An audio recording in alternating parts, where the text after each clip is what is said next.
Live coverage of the Alabama Bass Trail is presented by AmFirst Credit Union and sponsored by Phoenix Boats, Landers McClarty Chevrolet, McGraw-Webb Chevrolet, Jax, Garmin, Rapala, VMC, Crush City, Pro Guide Batteries, Mountain Dew, American Bait Works, TH Marine, and FishAlabama.org. Interview them.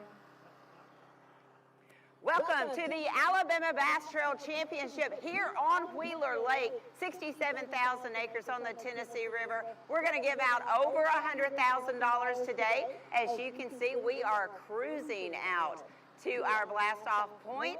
You can even see to my right, Alabama's finest, the Alabama Law Enforcement Agency, got their state trooper out on the water today, ensuring that we're going to be out here and operating safe. Just a reminder, when the big motor's on, make sure that your life vest is completely fastened, zipped, whatever it does, make sure it's on. If you're fishing near the dam today, make sure that you have your life vest on. If you get a ticket, you are disqualified. So, 170 teams qualified for this event. Good morning, Mr. Mott and Mr. Hamilton. 170 teams qualified for this event. I'm sure we have a few less today than we had yesterday. We're going to start off like we always do. We're going to wait till Daniel gets us out here, gets us turned around, and we will start with the national anthem. Donnie Beck and Tony Harvey are leading this event. 21:57. 1387 is your check cut line for this event today as it currently sits. Jason, Darian, and Luke will be out on the water, so make sure that if they pull up on you, they're going to ask you your boat number, and then they're going to talk to you for a little bit, and then we're going to let you... Yes. I do want to remind everybody, if you're in that top 5, you'll come in on time, give me a text, we'll come out and do a courtesy bump on your fish, and then we'll hold you and you'll weigh in last. All right. All right, if everyone would, please stand up, remove your hats, and let's pay honor to our soldiers who serve our great country here and around the world with the playing of our national anthem.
Thank you, thank you. What a sight here at Wheeler Lake. Reminder, please be face forward. Have a plan with your partner. John, are we ready to go? Day number 2 of the Alabama Bass Trail Championship. Boat number 1, Jeff Jennings and Mitchell Jennings lead us out. Let's go. Boat number 2, two-time winners on the Alabama Bass Trail, Charlie Williams and Michael Smith. Boat number 3, Jeremy Smitherman and Timothy Hicks. You are free to go. Boat number 4 is not here. Boat number 5 is, though, Jamie Smith and Michael Making It Rain. Boat number 6 is not here. Boat number 7, Wesley McKellar and Adam Currington. Boat number 8, Trent Tilley and James Williams. Please make sure you idle till you pass the Blastoff boat. Boat number 9, Lance Whitaker and Jeremy Briscoe. Boat number 10, Eric Staggs and Jason Hamaker. Boat number 11, Mike McCullers and Slade McCullers. Boat number 12, John King and Chris Gregory. Boat number 13 is not here. Boat number 14, Paul Ernest and Chris Swindle. Oh, sorry. Boat number 15, Connor Miller and Caleb Miller. Hey, when Donnie Beck and Hunter Brewer and him go by, please text Jason what kind of boat they're in. Sorry. Boat number 16, John Kellett and Robert Story. Boat number 17, Colby Croson and Cade Croson. Boat number 18, currently in 3rd place, 2.5 pounds out of the lead, Fisher Anaya and Ryan Anaya. Boat number 19, Derek Coughlin and Jeffrey Kuvlavon. Boat number 20, Greg Bearden and A.J. McKee. Boat number 22, Dusty Jordan and Alex Bowden. Boat number 23, Ryan Miller and Justin Adams. Boat number 24, Drake Luter and Tyler Wagnon. Boat number 25, last boat in this flight, Heath Kelly and Kevin Breimer. Boat number 26, Triton Graham and Andrew Jones. Boat number 27, your Anglers of the Year in the North Division, Hunter Davidson and Bryant Fikes. Boat number 28, Corey Cole and Quilly Trott. Boat number 29, Frank Bradfield and Tyler Morgan. Former Anglers of the Year in the South, boat number 30, Rob Lee and Steve Winslet. Multiple-time winners on the Alabama Bass Trail. Boat number 31, Mitch Mitchell and Candler McCullough. Boat number 32, and I know he's here today, boat number 32, Riley Johnson and Ryan Haney. Boat number 33, Ryan Adcock and Jonathan Marsh. Boat number 34, Hunter Gilbert and Adam Carter. Boat number 35, Matthew Bennett and Gary Wade. Boat number 36, Justin Mott and Randall Hamilton. Going out in the halo rods and the bait fuel boat today. Boat number 37, Bill Mayo and Walt Roberts. Where them Bama boys at? There they are, Tyler Malone and Cade Law. Boat number 39, Brian Johnson and Brandon Gross. Boat number 40, Josh Harrison and Huck Harrison. Boat number 41, William Darby and John Greenwood. Boat number 42, Adam Bain and Chris Colley. Boat number 43, Ken Sessions and Greg Sessions. Boat number 45, J.D. Perez and Kevin Gibson. Boat number 46 is not here. 47, Zach Hester and Paul Hester. Boat number 48, Sam Long and Jason Atkins. Boat number 49, Weston Hardiman and Andrew Bradford. Last boat in this flight, Blake Davenport and Zach Lightsey. Boat number 51, Billy Adcock and Darren Cowell. Boat number 52, Win Home. Boat number 53, Barry Vest and Dustin McDaniel. There they are. Boat number 54, Dylan Singleton and Chris Allen.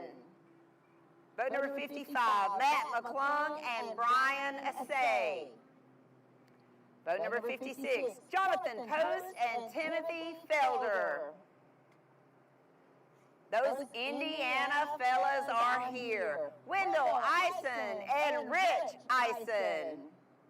Boat number 58's not here. 59, Jerry Hartline and Robin Vaughn. Good luck to your daughter this weekend. Boat number 60, Joey Adderhold and Timothy Hatcher. Boat number 61, Delton Gregory and Dexton Gregory.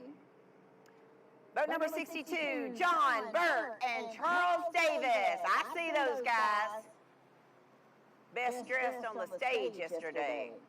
Boat number 63, James Willoughby and James Willoughby.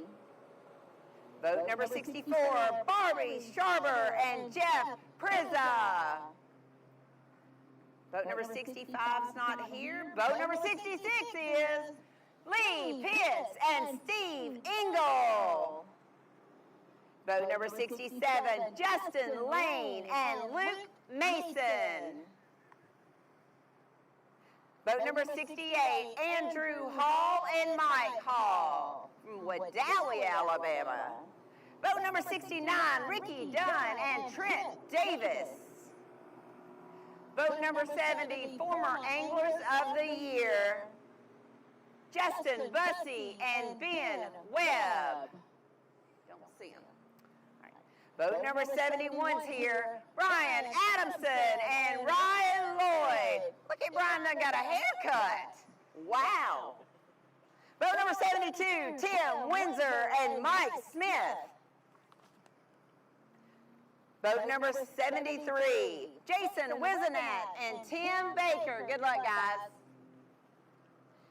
Boat number 74, Benji Seaborn and Jonathan Seaborn.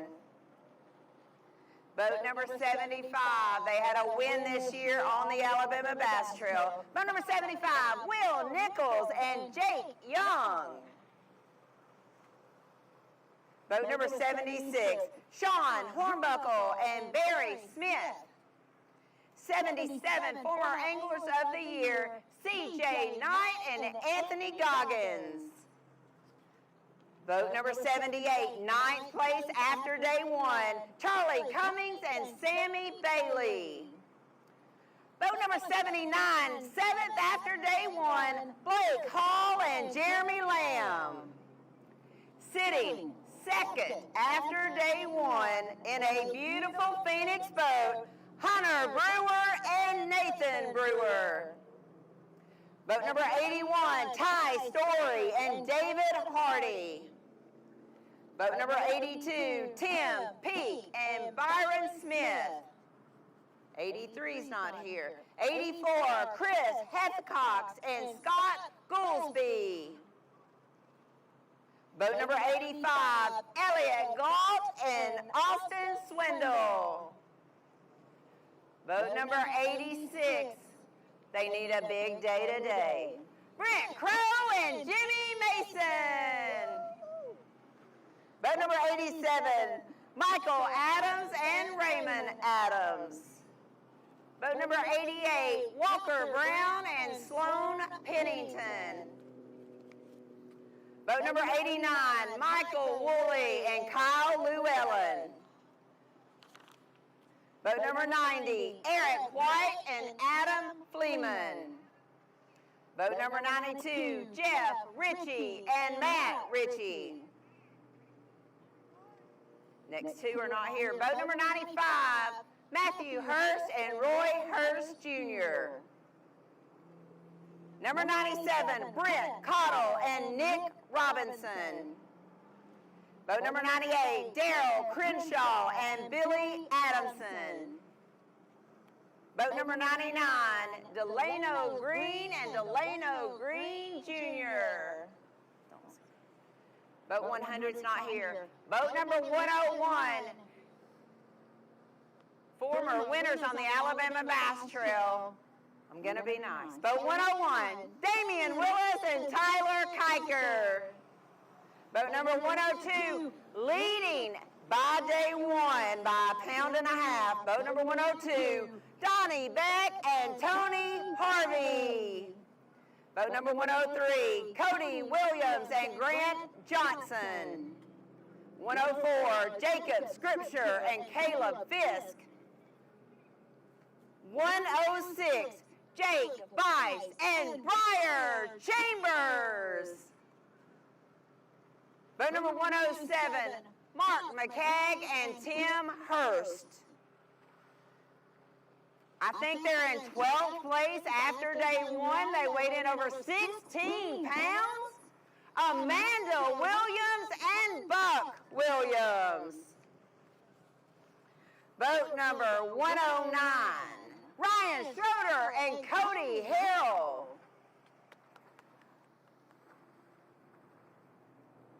Vote number 113, Johnny Patterson and Tom Messer. Vote number 114, Kyle Hillier and Jake Brown. 115, Clay Cornegay and Keith Adcox. Currently sitting in 4th place, they were runner-up last year. These guys know how to catch them in the championship. Vote number 116, Brett Harrell and Tyler Smart. Your Anglers of the Year in the South Division, 117, Zeke Gossett and Ethan King. Vote number 119, Ben Yarborough and Jody Scripture. Currently sitting 6th after day one. Vote number 120, Lucas Smith and Dalton Mize. 121, Donnie Story and Denver Satterley. Vote number 122, Terry Pryor and Terry Mann. Vote number 123, Trip Nugent and Morel Deering. Vote number 124, Jackson Rollins and Mitch Rollins. Vote number 125, Lisa Johnson and Mike Johnson. Lisa coming off a win last week on Kentucky Lake. Carry it on in, girl. Vote number 126, Drake Fondren and Justin Durden. 127, Chad Hall and Ryan Hall. 128, Logan Chittum and Jacob McNary. Vote number 129, Brandon Wright and Josh Teat. 10th, after day one, Greg Tomlin and Jeremy Tomlin. Vote number 132, sitting in that top 25, James Perkins and Melody Perkins. Vote number 133, Luke Kyle and Arch Cornett. Vote number 134, Clay Harris and Joe Williams. Woo-hoo! Vote number 135, Ron Cameron and Stephen Wood. Vote number 136, 5th place after day one, Mike Young and Mel Kennedy. Vote number 137 is not here. Vote number 138 is, though, Matt Van Meter and Mo Moyer representing Phoenix Boats. Vote number 139, Leonard McGuire and Maurice Smith. Vote number 140, Wesley Sands and Craig Daniel. Vote number 141 is not here. Vote 142, Preston Henson and Adam Leon. Vote number 143, Chris Landers and Brad Pitts. 144, Michael Cox and Colt Boyette. 145, we're going to start referring to them as Huck's parents. Zach Harrison and Kristen Harrison. Vote 146, Todd Beatty and Ethan McDaniel. 147, Justin Buckles and Chad Jones. 149, 148, Chad Wilson and Hunter Wilson. 149, Scott, Yunke, and Tucker Weidler. 150, Russell Sapp and Logan Sims. 151, Billy Tidwell and Ben Williamson. 152, Anthony Vinson and Will Phillips. 8th place after day 1, two-time winners on the Alabama Bass Trail, Nolan Spencer and Jonathan Reese. Boat number 154, Skylar Sanders and Grant Williamson. Boat number 155, Trinity Mealer and Max Haygood. Boat number 156 is not here, 157 is not here. 158, Alan Hayes and Danny Bishop. 159 is not here. 160, Kent Keys and Davey Campbell. 161, Spencer Lynn and Donna Lynn. Boat 162, Blake Hawkins and Josh Clark. Multi-time winners on the Alabama Bass Trail. Boat 163, Noah Godwin and Cole Godwin. Former Anglers of the Year on the Alabama Bass Trail. Boat number 164, Joey Davidson and Tullis Lanier. Boat 165, Will Grisham and Andrew Fikes. Boat 166, Roman Calvert and Shannon Calvert. Boat number 168, Lee Brown and L.J. Brown. Good luck, guys. Boat number 169, the one we've all been waiting on, Stephen Barnes and Justin Coron. And there they go, guys. The 2025 Alabama Bass Trail Championship here on Wheeler Lake, 67,000 acres, Decatur, Alabama, Ingalls Harbor. Thank you to the Decatur-Morgan County Tourism Bureau for being our host this week. The city of Decatur, we are so excited to be here. A homecoming for me. We're going to give away $100,000 in about 9 hours. Y'all check it out. Darian, who are you with, and do they have anything in the boat?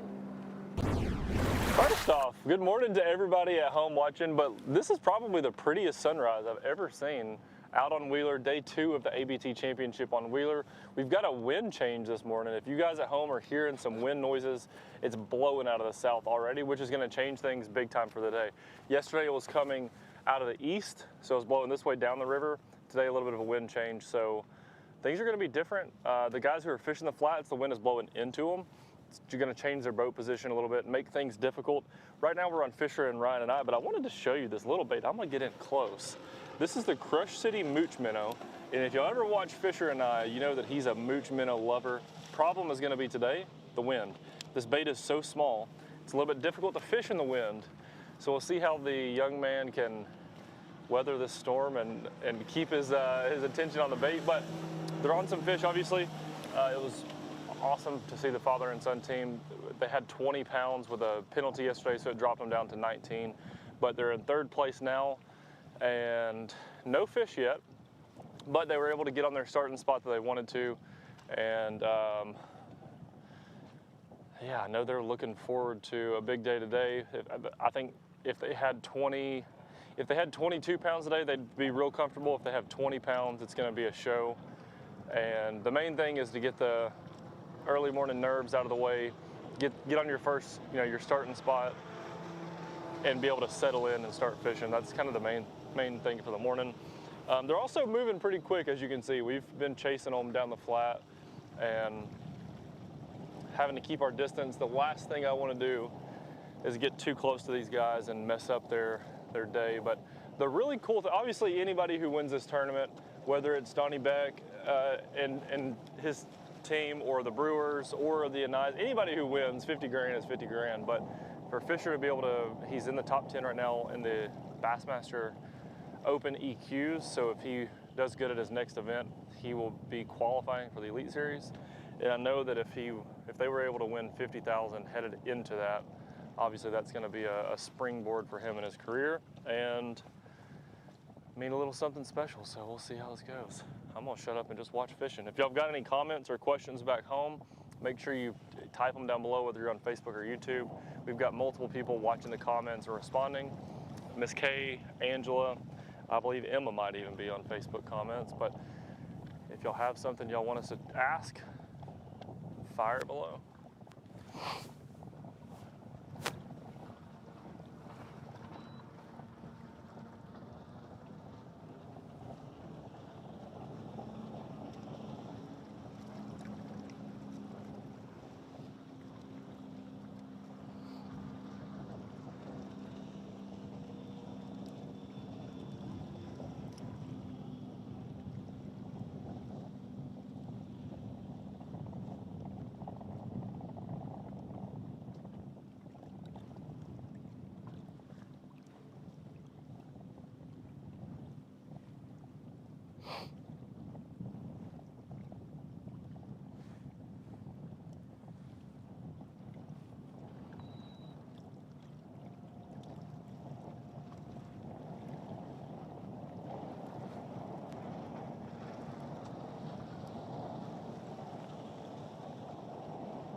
Miss one.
One interesting thing about this morning for everyone who's at home watching, yesterday we made many comments that there was not a lot of boats out on the Decatur Flats.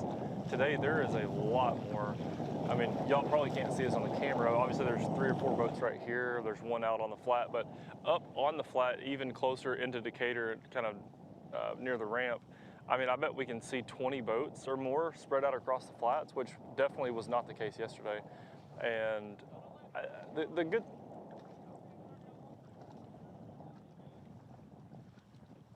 Looks like Fisher and Ryan are going to make a little run.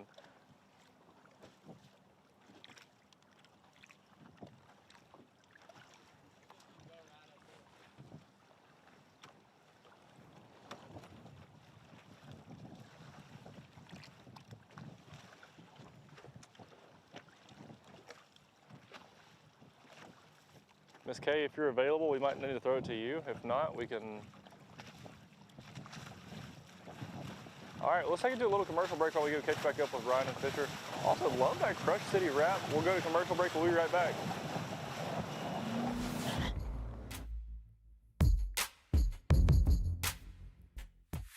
The Alabama Bass Trail, brought to you by Phoenix Boats, Landers McClarty Chevrolet, and by McGraw-Webb Chevrolet.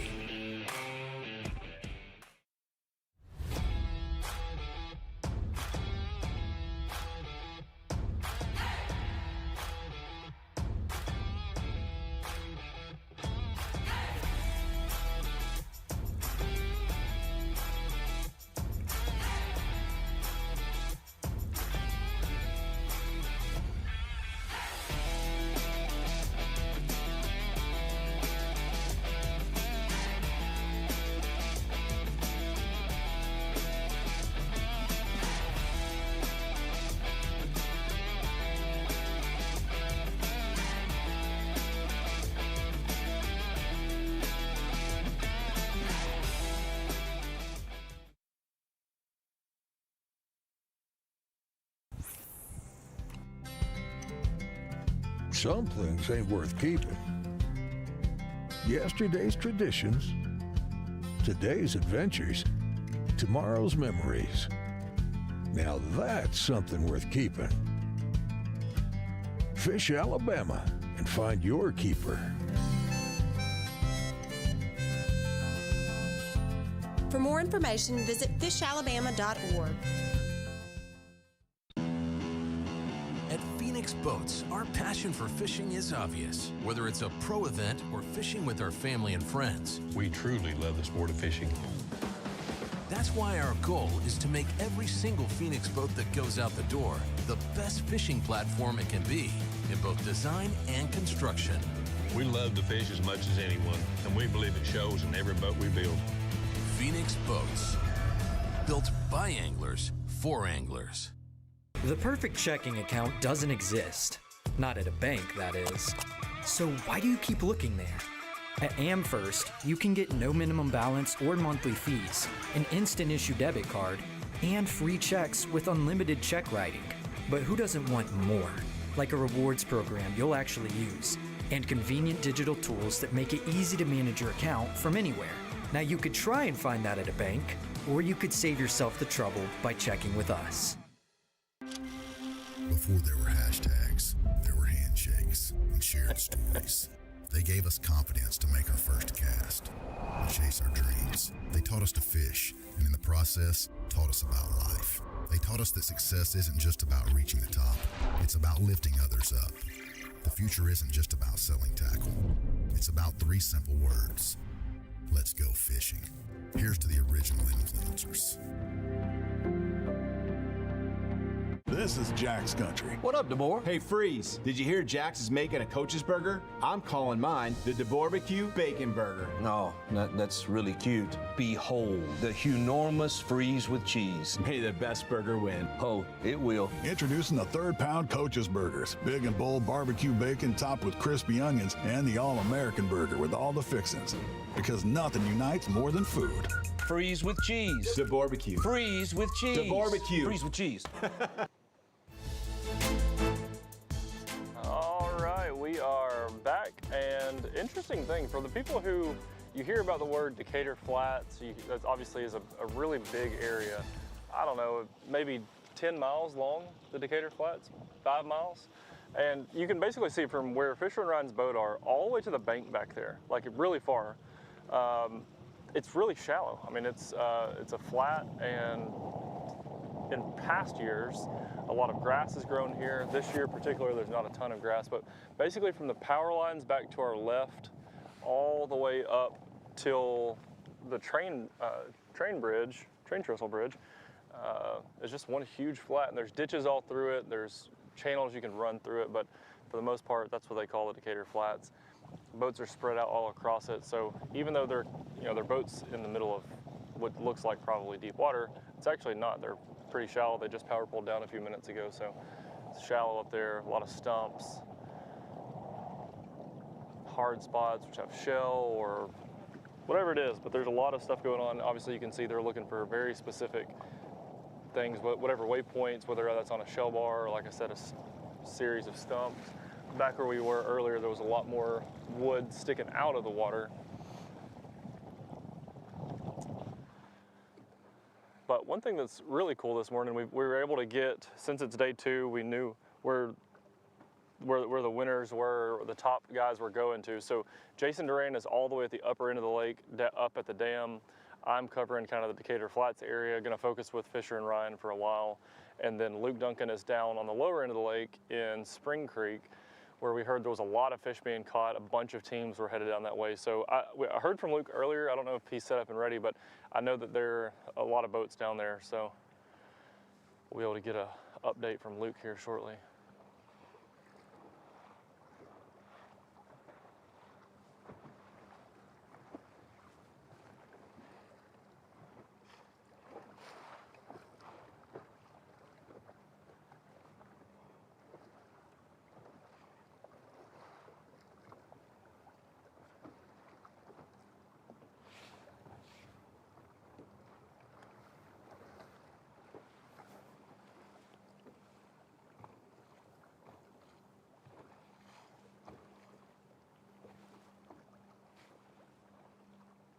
Oh, they got one that's hot. Oh, it missed it. Oh, he missed it. He came up and got at the top of the water. Come on, fish. If y'all are just watching, you could see Ryan actually got down in the bottom of the boat and picked up the net before Fisher even swung. They're so good on LiveScope. They know when a fish is committed. They know when it's going to bite. But something that Luke Duncan talked about yesterday, and I'm sure we'll harp on it a bunch, but just because you've got LiveScope on your boat absolutely does not mean anything as far as putting fish in the boat.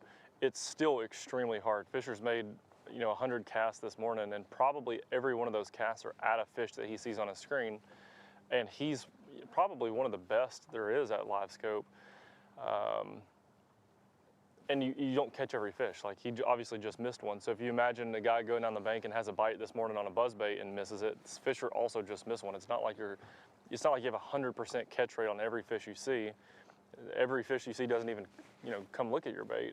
And then you still have to hook them and land them and all the things. Like, it's definitely not this magical thing that everyone says it is. Obviously, it helps you a ton. And if the guys that have mastered it certainly have a cool advantage for the way that they fish, but definitely not a magic trick that just throws fish in the live well.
I just heard through the grapevine that Luke is about set up and ready whenever we can bring Luke in.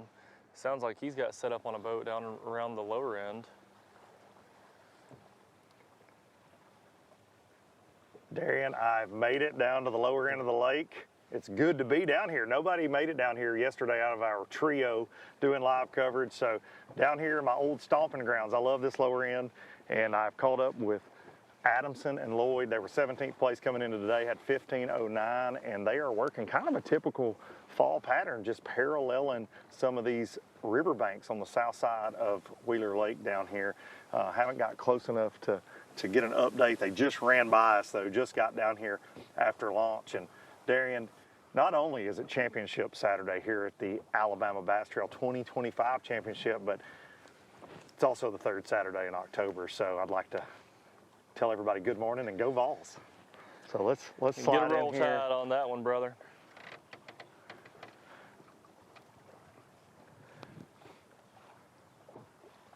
Of course, Adamson and Lloyd fishing out of a beautiful Phoenix that can net them a lot of extra cash this afternoon. $50,000 going to go to the winner, but with our contingency bonus programs from Garmin, Yamaha, Phoenix, and a ton of others, up to $60,000 potentially going to the winner if they got the right combination. Luke, I know you hear this a lot. You cover a bunch of fishing tournaments, but Fisher just looked up and smiled and kind of laughing about it, but he said they're just nipping at it. I think he's set the hook twice. I'm sure he's had plenty more fish follow it, but he's just switching up between that little bitty mooch minnow and a freeloader, and it's difficult to do it in the wind. I'm impressed. It doesn't look like he's made many bad casts either, because he's not like burning his bait back a bunch, but man, he's been pointing on several of them. They both stopped what they're doing, and Ryan has jumped down the bottom of the boat and grabbed the net a second ago and missed one looked like right at the top of the water. But well, talking to him after the weigh-in yesterday, and there's not a bunch of boats around. Well, they were concerned about the wind for sure with their game plan. And where Adamson and Lloyd are, I'm on the south side of the lake down here, and it's like there's no wind at all. I actually told Jared that when we were driving down. It'll be slick calm down here for the most part, from say Elk River down for the biggest part of the day today. But when you get up in that big, vast open water area, I heard you describing the Decatur Flats, and it is just a massive, wide open area with nothing to hide behind, and you're just exposed to the elements. Yep.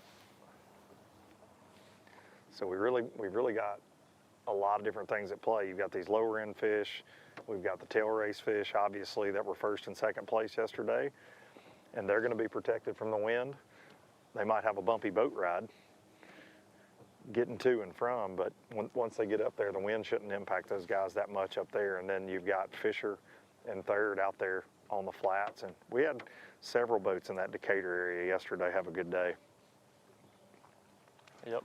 One thing I noticed this morning, Luke, was typically Fisher and Ryan, obviously they've got a bunch of friends that fish ABTs, and they run around with a pretty big group, and you always see them up talking, and I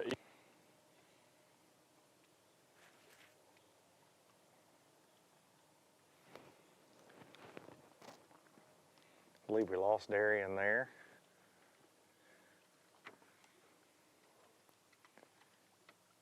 And we're here with Adamson and Lloyd. A lot going on. They're fishing down the bank, paralleling, but there's also a lot of bait fish you can see on live scope out in front of them, so they'll make a cast at individual fish that they see. And then they're also fishing a topwater on the bank, throwing a chatterbait, throwing a spinnerbait. Guys, is this how you caught most of your weight yesterday? We struggled the first couple hours. We need the sun to be up. Okay. So they struggle for the first. Small jaws right now. Okay, looking for some of those Wheeler Lake smallmouth right now. Luke, I think my audio cut out. I don't know where my audio cut out at, but what I was saying was this morning, I haven't seen Fisher and Ryan. Typically at Blastoff, they're talking, they've got a big group of friends, and they're usually up laughing and cutting up with somebody, having a good time. This morning, they were power pulled down at the mouth of Ingalls, really, really locked in, not talking to anyone. And I know they've got a little extra motivation this morning. Like you mentioned yesterday, he's obviously doing really good in the open EQs, so this will be a good springboard for him into the elites. Well, you got to think if he makes the elites, Darren, this could be his last Alabama Bass Trail Championship that he gets to fish with his dad, potentially for a long time. I mean, not that he's been doing it long, he's 19 years old, but I'm just saying that's got to be kind of heavy too to think about. You've grown up fishing with your dad and you're fixing to potentially make the Elite Series and not be able to fish as much of this local stuff, regional tournament type that they've done for so long.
And Darren, you know, talking about the Anais, you could feel that emotion, especially from Ryan yesterday, about everything Fisher's got going on. And Ryan's loved bass fishing since he was younger than Fisher, and to see his son succeeding, and they've succeeded together in multiple tournaments, it's got to be a cool feeling.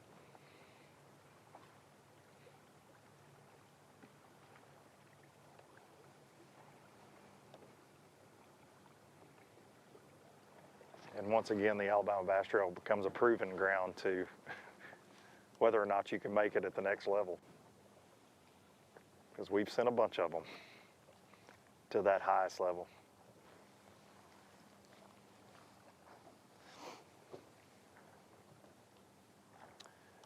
And when they leave and go to the next level, they typically do pretty dang good.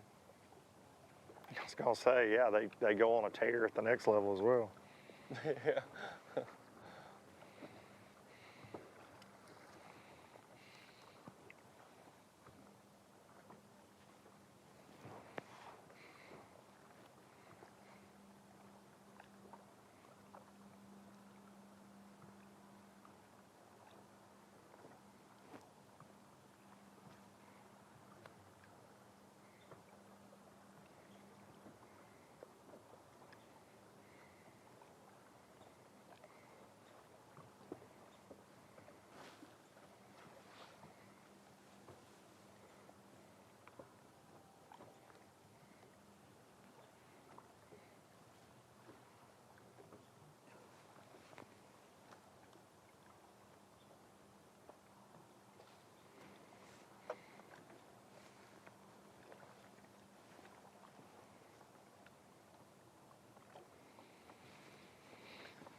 Adamson and Lloyd were saying that they had a very slow morning yesterday for the first 2 hours, and that they really need the sun to position these fish around these bait balls that they're chasing. But so right now they're looking for a big smallmouth on some of these rocky banks.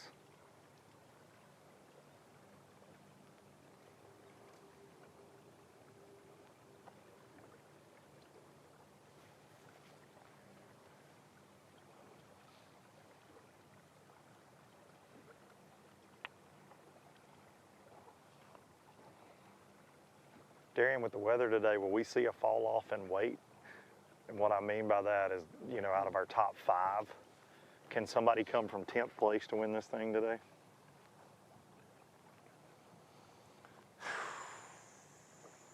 Luke, if I had to put money on it, I would say no. I think they can, yeah. I think they probably can, but I don't think it's going to happen. And the main reason I say that is because the top 3 guys are so consistent on this place. That's very true. You need 3 big slips. Yeah. To be able to climb from, you know, even Harold and Smart, who had almost 19 pounds. We keep talking about Donnie and Tony and the Brewers, the Anais, but man, Harold and Smart said they figured out something late to catch 1888 to be right there in 4. So they're not out of it by a long shot. And they seemed like they had something figured out they could do it again today too. Oh. Ryan just put Harold his and rod Smart down. setting those hots. What was that? And like bent over to grab the net.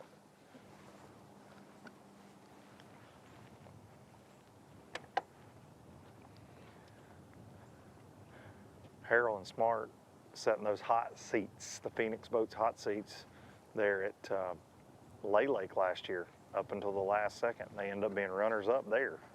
So they know all about the championship pressure.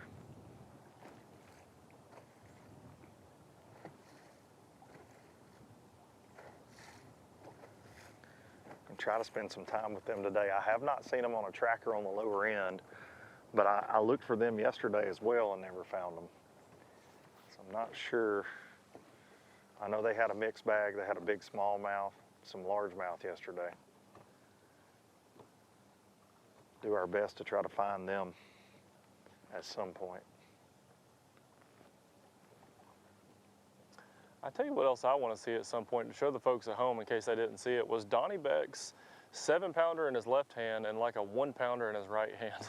That's one of my favorite ABT pictures of all time. Just the difference of how those two fish.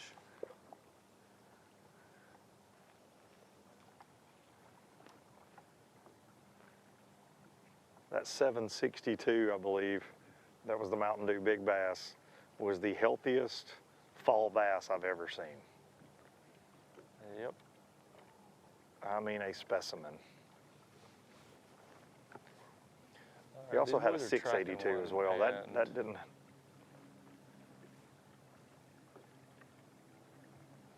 Ryan hadn't made a cast in about 2-3 minutes, and Fisher's now picking up multiple different rods.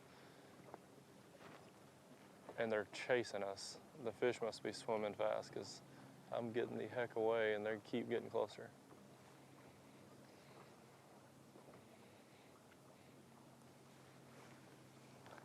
Well, for those folks that watch a lot of ABT Live, they know how this ends. You're right in the way, as usual. Kay texted in the group and said they had 21.47 and 2 fish were 15.5. That helps. That helps. You know, in a typical tournament scenario, you would say, those guys got lucky. They caught a couple big ones. But when it's Donnie Beck and Tony Harvey, there's a dam involved on the Tennessee River. Not so much luck on that. Not so much.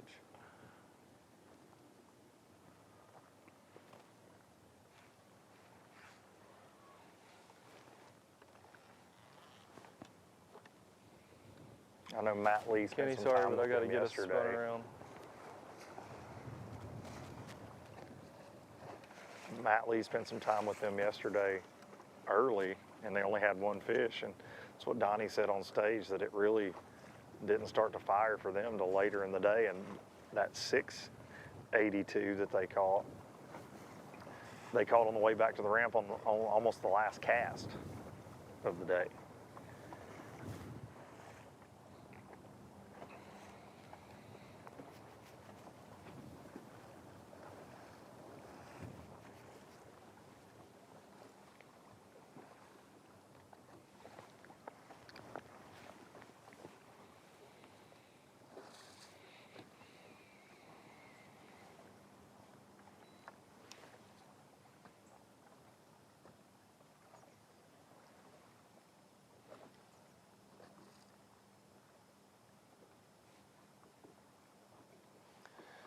Luke, speaking of Alabama football, I accidentally wore my Alabama I don't hat want to today, speak man. about that. I didn't even mean to. Dang, I forgot to put my ABT hat on today.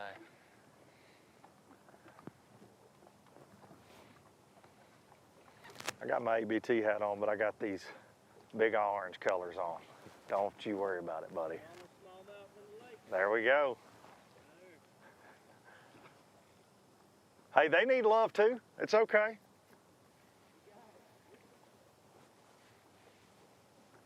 Looked like a 4-pounder from here. I'm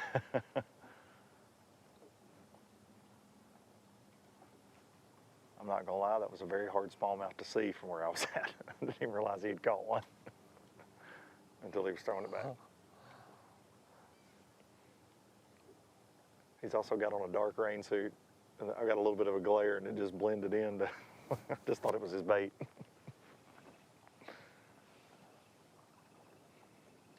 They keep alternating between a topwater, and then they'll wind a chatterbait around, then they'll drag a jig or a soft plastic. And I just went back to a topwater. I just really want to see a blow up. A little walk-in bait action.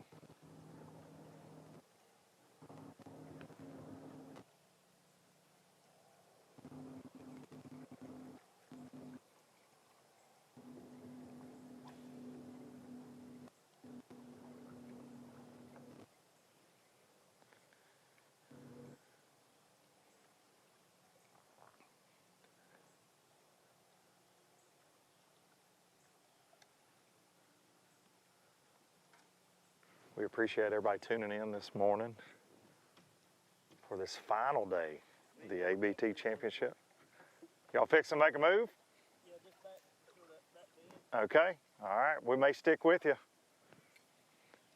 Adamson and Lloyd are gonna make a short move and we'll be right back with you. I believe Miss Kay is gonna break down everything going on for you out here on Wheeler Lake.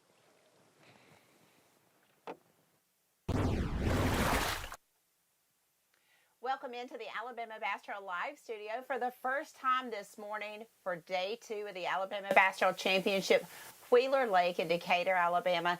Can't start the day without saying thank you to the great people at the Decatur-Morgan County Tourism Bureau, the City of Decatur, and the Parks and Recreation Department that keep the grounds here at Ingalls Harbor so perfect for tournaments like the Alabama Bass Trail. Want to thank the anglers. 170 teams qualified for this event. They showed up and they showed out. We had a few that did not come back today. If they weren't in that double-digit kind of mark yesterday, they kind of said, hey, we're going to go home, save some money, and stay out of the way of those guys that have a chance to win. And I think I talked to one team last night, and they said we were in the area of where some of those guys in the top 10 were, and we're just going to stay out of their way. That's the only place we had to go fishing, and we're going to stay out of their way, and we're going to go home. $100,000 on the line will be paid out right here at Ingalls Harbor. $50,000 to the first place team, and if they're in a Phoenix boat, that could be $58,000. $2,000 more if they're an AmFirst customer. $1,000 from Garmin. You've got $750 on the line from Yamaha. So there is a lot of contingency money on the plate today. So we're looking forward to that. $1,000 for the big fish paid out each day. So it's going to be a lot of fun to see what happens today. Will we crown a new champion? Donnie Beck and Tony Harvey have won a regular season event, but they have never won an Alabama Bass Trail Championship. So looking at those top 3 teams, none of them have won, a championship, but they've all had a part of a win on the Alabama Bass Trail. Donnie and Tony, of course, have won. Nathan Brewer won at Pickwick a few years ago. Probably the coldest tournament in Alabama Bass Trail history. I believe it was in March of 2018. I don't think I warmed up for like 3 weeks after that. And then, of course, Fisher and Ryan and Naya, they have a win on Guntersville last year. So all of these guys know what it takes to win an Alabama Bass Trail event, but managing over 2 days. And we'll talk about Tony and Donnie first. As Darian mentioned, 15.5 pounds in that 21.5 pound bag yesterday was made up of 2 fish. Those are not unicorns on Wheeler Lake. You can find those fish again. They did not have a lot of confidence that they could find 2 again today. But if they can, they're where they need to be. They are up near Guntersville Dam. I don't think that anyone questions where they are. Jason Duran is going to be up there with them, as well as Hunter and Nathan Brewer. We'll hopefully get to see things go down up there as well. looking back at the Alabama Bass Trail 100 last year, it was 2 weeks later in the year, weights are very, very similar. I think we were at like 21.97 last year for the win, and we're around that 13.47 for 25th place, and that's kind of where we are today. 13.87 is at the 25th place check range. So in the Alabama Bass Trail Championship, 25 places are paid out, and over $100,000 will go out today. So we're excited to be here. Weigh-in does start at 3 o'clock. Come out. We've got all kinds of new merchandise, new hats, new shirts, buffs, all kinds of things for you to come out and purchase and then watch some great weigh-in action. Luke Duncan will be on the stage. Darian will be doing off-stage interviews, and Jason will be taking care of our social media today. So come out and see us. We'd love to have you. I want to talk a little bit about just how things are going here on the Alabama Bass Trail. As you know, 2026 season sold out in 4.5 minutes, 450 spaces, 225 in the north, 225 in the south, sold out in 4.5 minutes. So we kick off again in February of 2026 down on Lake Jordan. So excited about what the future holds for the Alabama Bass Trail. Also, make sure that you have subscribed to all of our social media channels. We'll be putting out tons of information there throughout the day. Angela is keeping us updated with making different posts on social media, so make sure that you're checking those out too. I do want to say a huge shout out to two sponsors that have showed up this week and hung out with us, and that's Jack's. They brought the biscuits yesterday morning. We did the Coach's Burger Challenge yesterday afternoon that you'll be seeing more about on social media. And then Piran O2, our new oxygen delivery system that we're using on the Alabama Bass Trail to go one step further in making fish care even more important than it's always been. It's one of the highest budget items on our list on the Alabama Bass Trail, and the Piran O2 system just takes that to another level. So as Daniel mentioned yesterday on the stage, we take very, very good care of our fish. We have less than 1% mortality rate in tournament. We do realize there is post-tournament mortality, but we have a less than 1% tournament mortality rate. And as Daniel mentioned yesterday, the oxygen delivery system for Piran O2 has made that even better. Those were very lively fish. And the fish that we lost yesterday came to us, had already expired. Let me talk about why the Piran O2 system is so important to the Alabama Bass Trail and why anglers should look at it from a live well perspective. Is the Alabama Bass Trail has a 1 pound dead fish penalty, the most severe in all of bass fishing, and you can only weigh in 1 dead fish on the Alabama Bass Trail. And we have seen on this very lake where 2 dead fish took you from a $15,000 payday to a 6th place finish.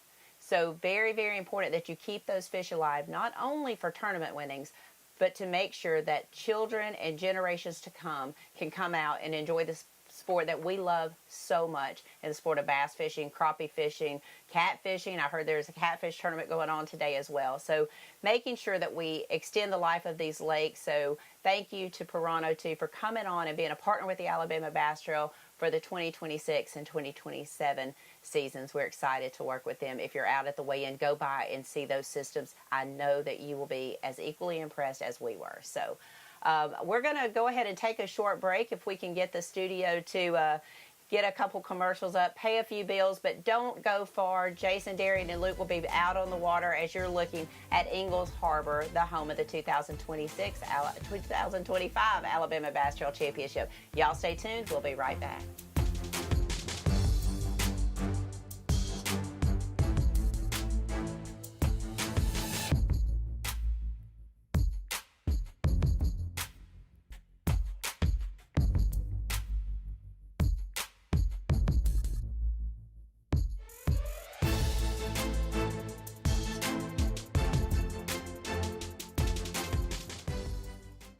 The Alabama Bass Trail, sponsored by Rapala, VMC, Southern Protection Agency, Crush City, and TH Marine. At Phoenix Boats, our passion for fishing is obvious. Whether it's a pro event or fishing with our family and friends, We truly love the sport of fishing. that's why our goal is to make every single Phoenix boat that goes out the door the best fishing platform it can be in both design and construction. We love to fish as much as anyone, and we believe it shows in every boat we build. Phoenix Boats, built by anglers for anglers. I leave nothing to chance when it comes to hooks. They are the most critical part of the equation.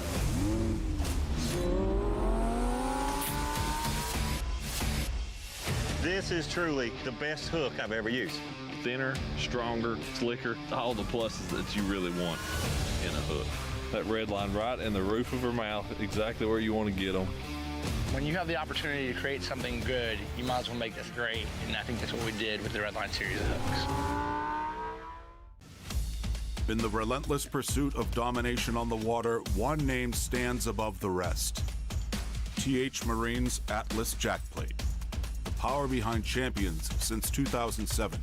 The driving force that propels you to victory. More winners choose Atlas. For the fisherman who demands the best, Atlas delivers. Because every move counts. More winners choose Atlas. It's the moment when everything is on the line and precision, power, and control make all the difference. A moment over 20 years in the making, anchored on loyalty, trust, and support that goes beyond all expectations. A relentless pursuit of perfection. All born from a revolutionary idea to help you rule the water. Power Pole. Welcome to Minnow King. How can I help you? Everything looks good. I'm friggin' starving, man. Been spawning all morning. Ugh, TMI, bro. What do you want? I'll take a Crush City freeloader and gizzard shad. Anything to drink. Water. Pull ahead, please. Welcome to Minnow King. We're gonna have what he's had. Yeah, throw me in a Ned BLT, too. Pull ahead, please. Calm down. Quit feeding him so much. Hey, man, I'm trying to, man. If you overfeed him, he's going to hide under a log. This is Jack's Country, where breakfast always rides shotgun. Introducing the new Jack's Big Country Breakfast Burrito. Fresh eggs, bacon, hash browns, and our famous sausage gravy all wrapped up and ready to roll. It's a breakfast worth saving a seat for. We're Jack's, and we're all about the South.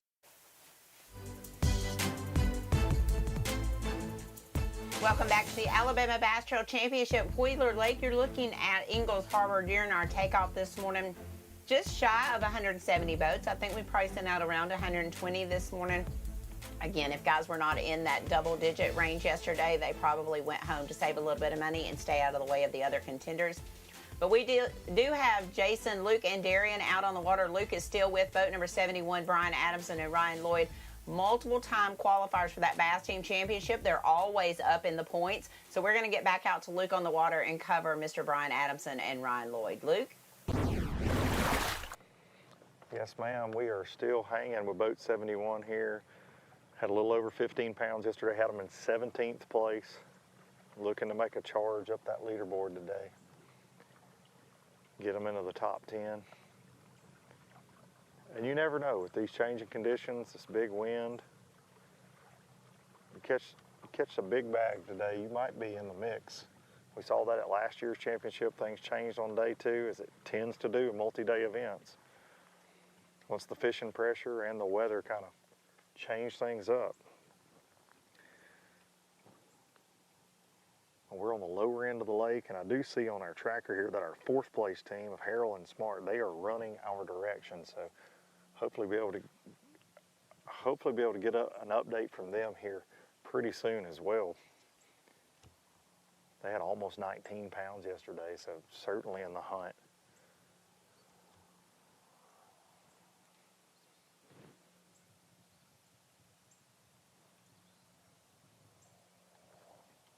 They're actually not far at all from where we are. I can see them now running towards us. So here in just a little bit, we will get an update with Harrell and Smart. I know they figured out something late they were very excited about on day number 1.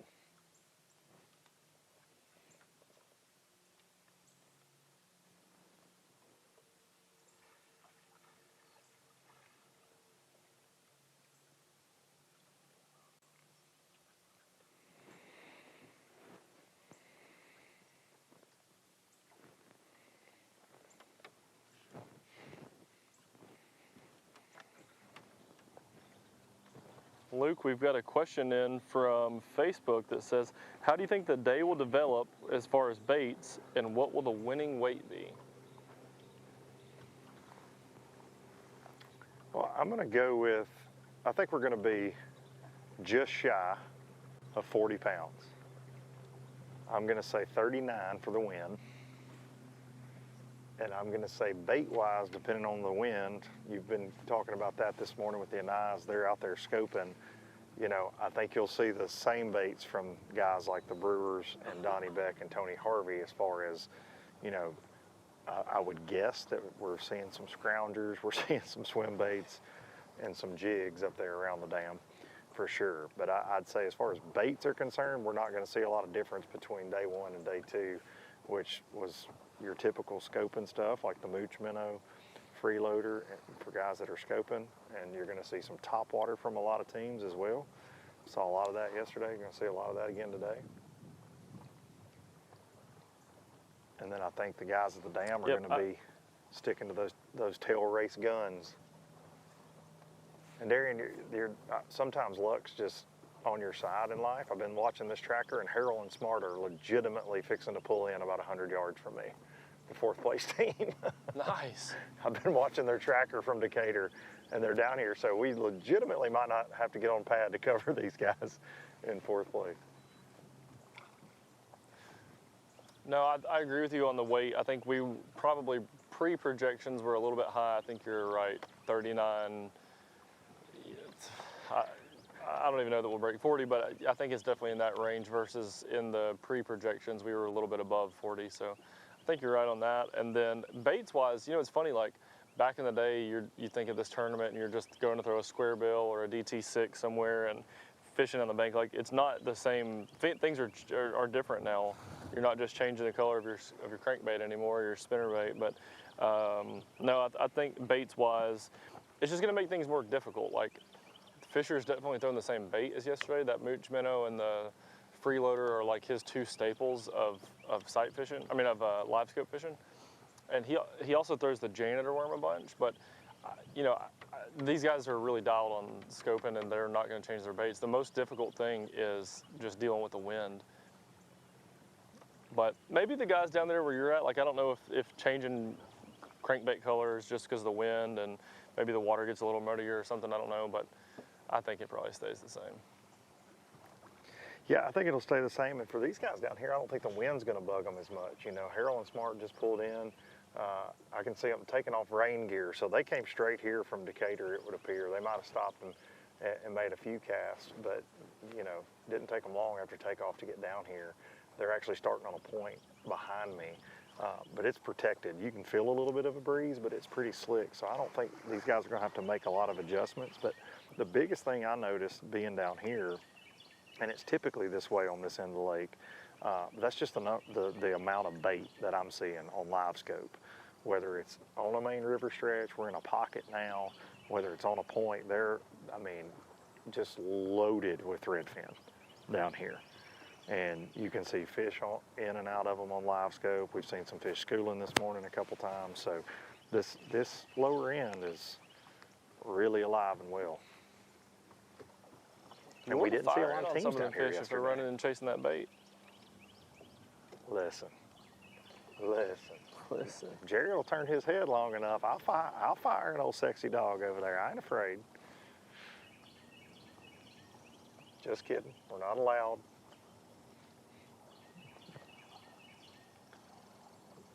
Before we get Facebook comments,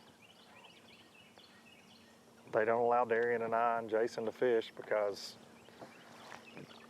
basically we're on steroids. That's the deal. It's not allowed. So, especially Darian.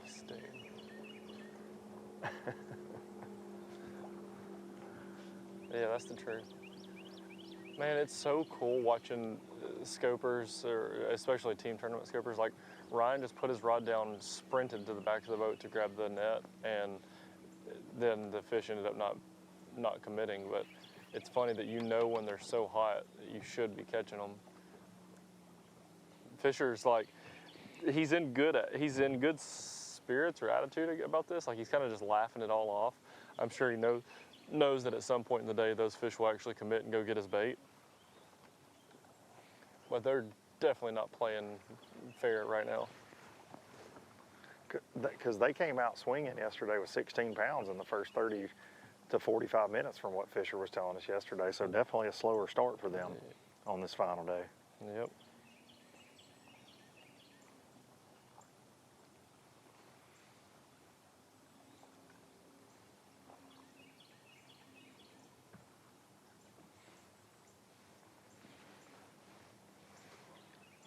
slow so far down here as well for our teams. Adamson and Lloyd. And then we've got fourth place team, Harold and Smart, right over our shoulder. We're fixing to slide over here. Darren, give me just a minute and we'll be right back. I'm gonna let you take the show, and I'm gonna go about 500 yards. And we'll be right back.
Y'all got any yet? Did y'all catch them late yesterday?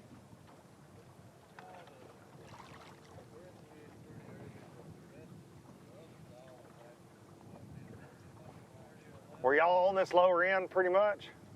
Hooked up? Brett Harold, Tyler Smart, fourth place. There we go, getting their day started. Day 2 of this 2025 championship. Pretty good one right there. Runners up last year. And I can remember how nervous they were on that stage. I was giving them a hard time in that hot seat, Phoenix Boats hot seat. There we go. And I think the prettiest Phoenix we're going to see today got a little bit of that orange on it. Darren, you would love this Phoenix. Got a Yamaha. I'm sure I would, buddy. A beautiful orange stripe on the side for the third Saturday in October. I'm not supposed to pick favorites, but you know, I think I found one. Right here.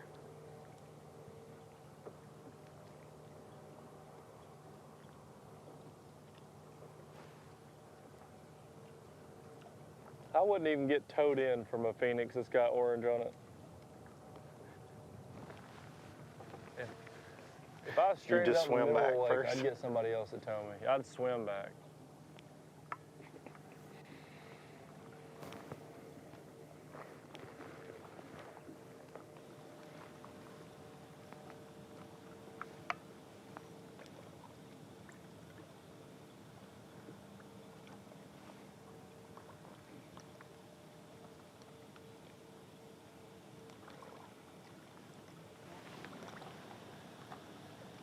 Good start.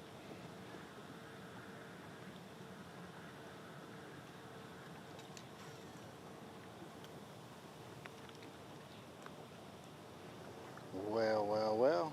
Here we are. Welcome to the party. Hey, Jason. Yeah, boys. We missed you, buddy. Sorry, we had to stop at Jack's, but we made it. It's okay. It's understandable. I don't blame you. And looks like we got a fish on right here. Right here, right here, right here. This is come number 2 going into the box for Beck and Harvey, your day 1 leaders.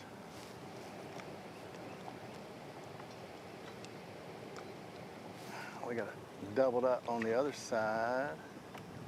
Okay, that's a drum, right? Come here to the left side now.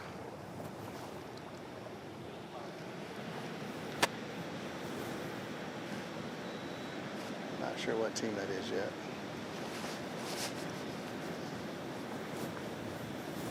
Jason, is it crowded on those guys up there today? They have any extra help? You know, I wasn't here yesterday, but there are 1, 2, 3, 4, 5, 6, 7, 8, 9, 10 boats here currently. About 4 of us in a line together.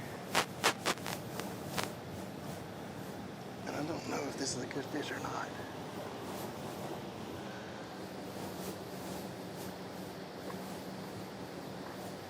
It's in the current for sure. Is he side hooked?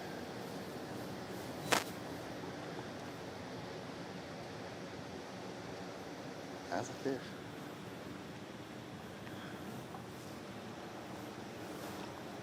Shoot, just show it to Beck and Harvey is what I'm talking about. That's what we're looking for, boys. That's a fatty fat right there. Luke, that one's been eating some of your sandwiches. I noticed some of my peanut butter and crackers were gone on the boat. Should have known. They've been stealing my snacks. I'm not sure what team that is yet. I don't want to lose this position because I feel like this is the only 8 square feet of cell service we have right now, so. So you're seeing another team catch fish, but it's not the Brewers? Hunter and Nathan? Well, the Brewers have 2 fish in the box. Okay. Well, I'm sorry. They have 1 fish in the box. That fish they just caught was a drum. And then the other team probably, I'm gonna say that one was at least 5, could be 6. Oh, wow. I mean, it was fat.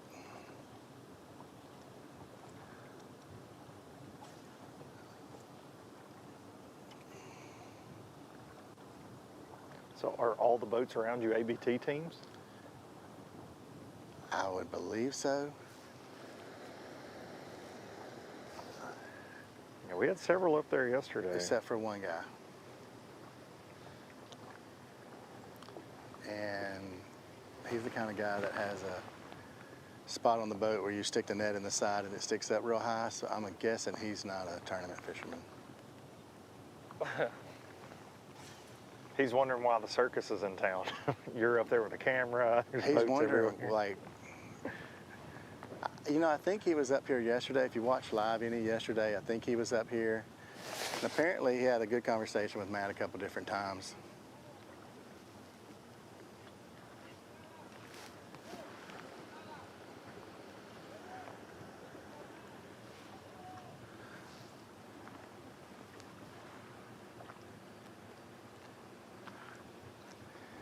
I do not know if we count the guys on the bank though, because we got 1, 2, 3, 4, 5, 6, 7, 8, 9, 10, 11, 12, 13, 14, 15, 16.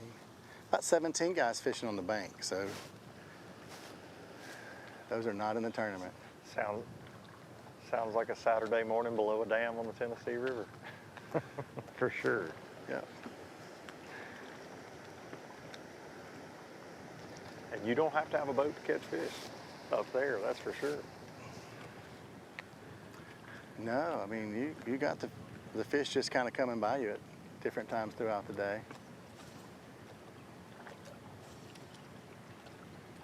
I will say these boys are throwing some pretty good sized baits. The rod tip's down in the water and they are winding. There's one thing I know about Donnie Beck and Tony Harvey and the Brewer boys. They swing most of the time. They're not trying to hit. They're not trying to hit singles. Yeah.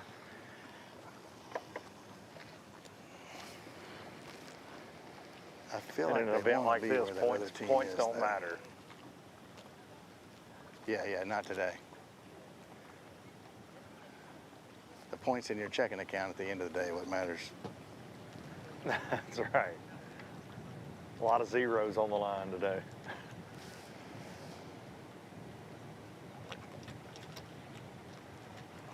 They're trying to get, I think they want to get closer. Of course, boat numbers flopped today, so push them in a different boating order, which kind of moved them down a little bit. So you got 3 guys in front of them fishing closer to the dam than they are.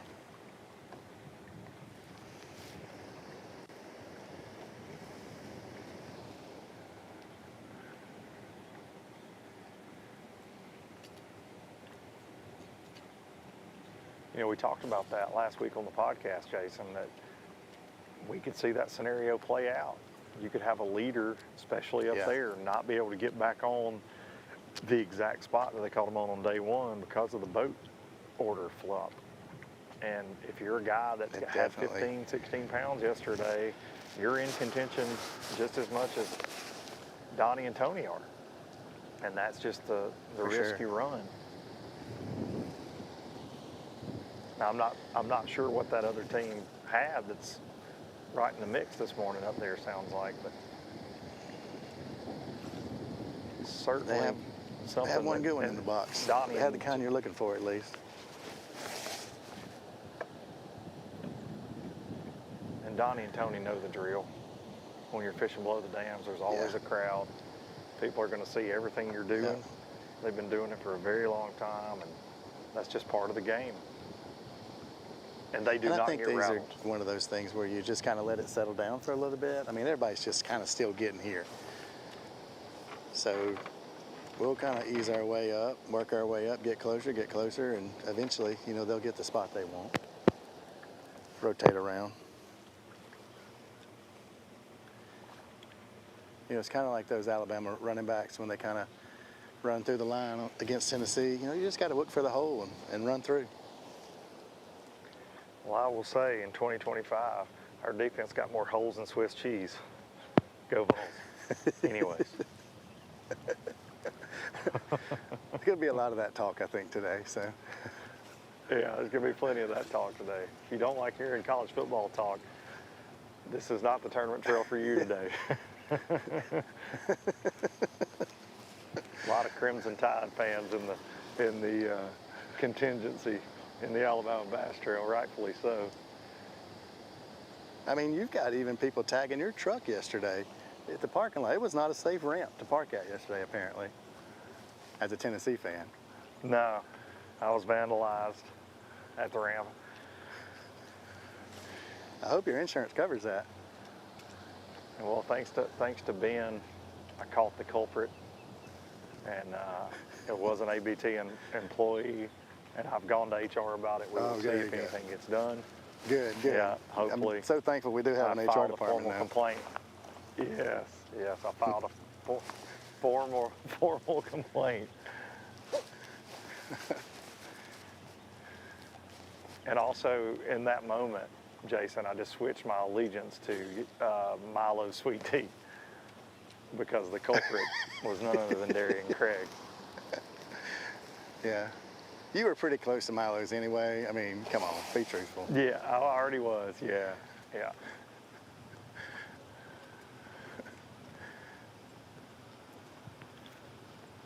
I mean, they're the one that's got it in the gallon at the grocery store. You don't have to do anything. You just go get it. It does make it easier for me, yes.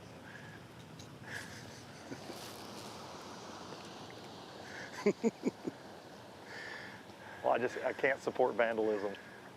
It's just not okay. No, crime does not pay. Should not be tolerated. No, can't be tolerated.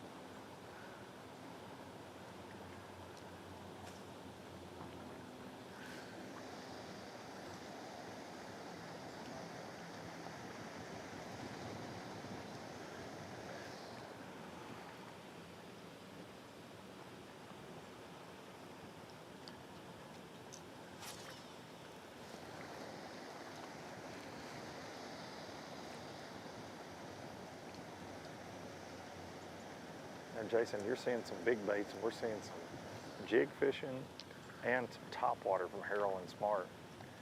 The jig has produced so far. I've not seen them blow up on the topwater yet.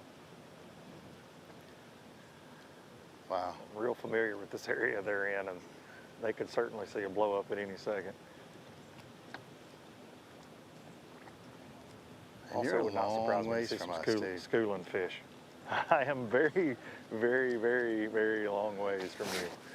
About 70 miles, to be exact. Yeah.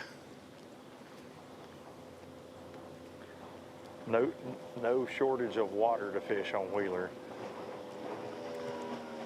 Forget which team yesterday said we're Here come some rats. regulars. Just passed through the camera angle on the background there. Wasn't Richard Jean the fishing machine, was it? About 20 rods. Got those nice fold seats on the deck. Richard Jean the fishing machine fishes at Gunnersville Dam a lot. I'm going to go all the way up there to it, too.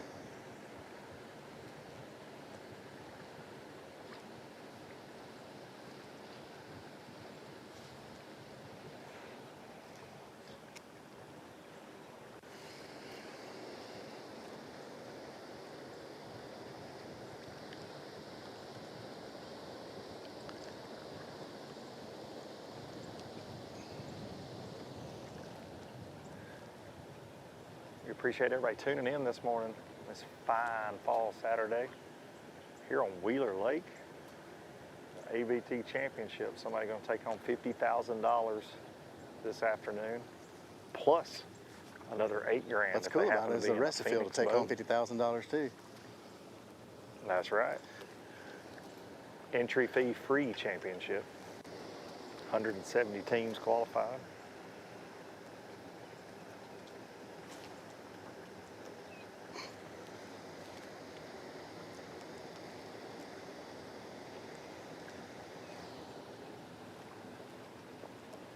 Here come some more boats. Okay. Jason, I believe the Vandal himself has joined us. Oh, coming on live. Go ahead and get that confession now. The Vandal. Yeah, Darren, what you been out doing? Look, I'm spray painting buildings, busting mailboxes down with a baseball bat. Where you been? The only picture I saw that you posted, I was just near your truck. I don't know why I'm being accused of being the one that did it. Honestly, I was walking by to check on your truck. Eyewitness accounts, Darren. I felt bad. Eyewitness accounts, Darian. Eyewitness accounts. It's okay. I just don't want to be guilty until proven innocent. I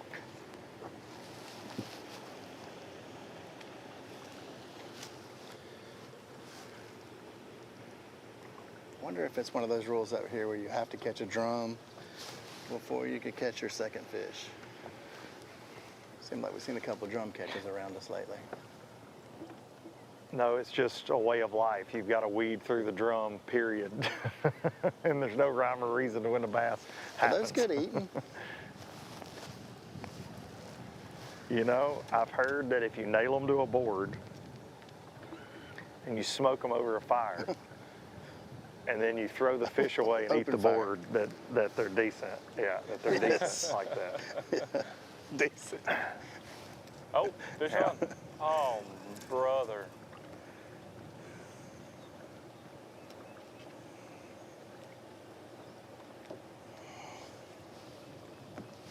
Don't blame that on me now. Don't blame that on me. He broke off, Luke. I hate to say that. Boat number 154, Skylar Sanders, Grant Williamson. One of the two just broke off and looked right at me immediately. And I'm like, hey, it ain't my fault. Don't put that evil on me. Aaron has been known to be bad luck when he pulls up on a team. It sounds like he is today for sure. Poor Fisher and Ryan, they already ran him off. I will say if any of the Anaya family or Anaya fan club is watching today, we will not be covering them again until the very end of the day with the wrap up, because I don't know that I'm bad luck, but I dang sure don't even want to be close to trying to see if I'm bad luck. At the time, when we just left them, they'd had 0 fish.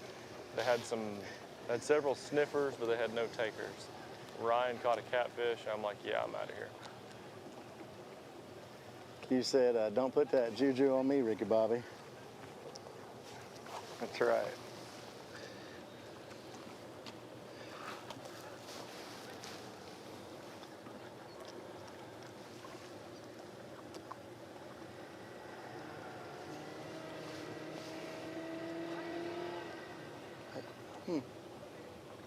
Guys, Brett Harrell and Tyler Smart they're really our lone wolves down here in the top 5, representing the lower end of the lake.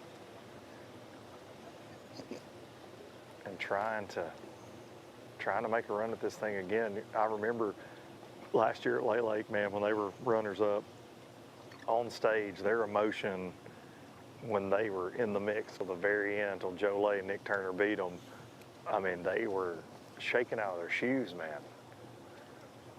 So you know what this win would mean to these guys today.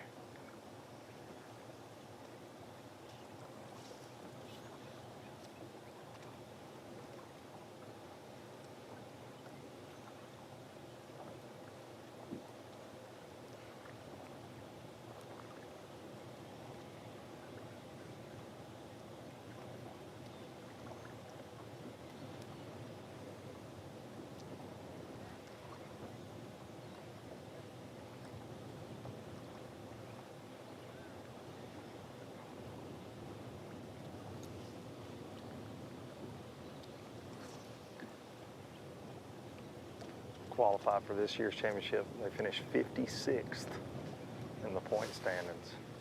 We take, of course, the top 75 teams, the winners from each event. Have our couples division. Lots of ways to get to this entry fee free championship. And it doesn't matter how you get here, whether it's winning Angler of the Year or finishing 75th. Everybody's got a chance. Take home 50 grand.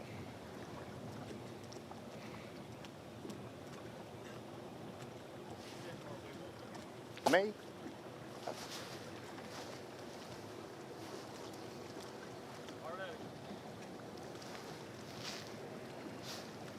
They said the team in front of me is sitting where they want to be. That is not the team that was catching the fish, though.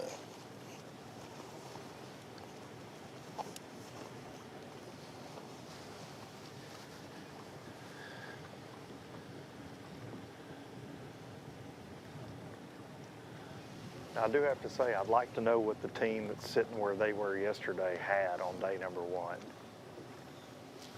It's not against the rules, walk over to his boat and obviously, ask him, because literally he's 10 feet Yeah, from well, me. yeah, just ask them, hey, buddy, what'd you have yesterday? These fellas are leading. It's kind of an unwritten rule, you know. We know they're not in the top 4. We do know that.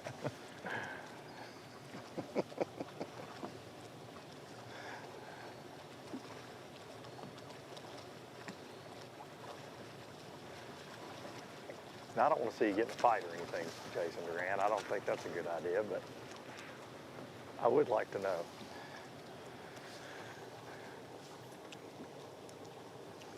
Well, I'll get that answer Hey guys, for you. we're going to bounce over to boat number 130 real quick. We'll be right back. Okay, bye.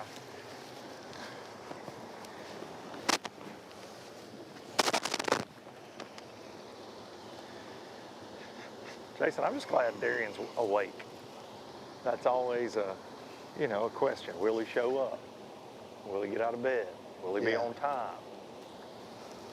Does he know what lake we're on? Will he know what boat number it really is? Yeah. Does he think this is an Alabama Bass Trail 100?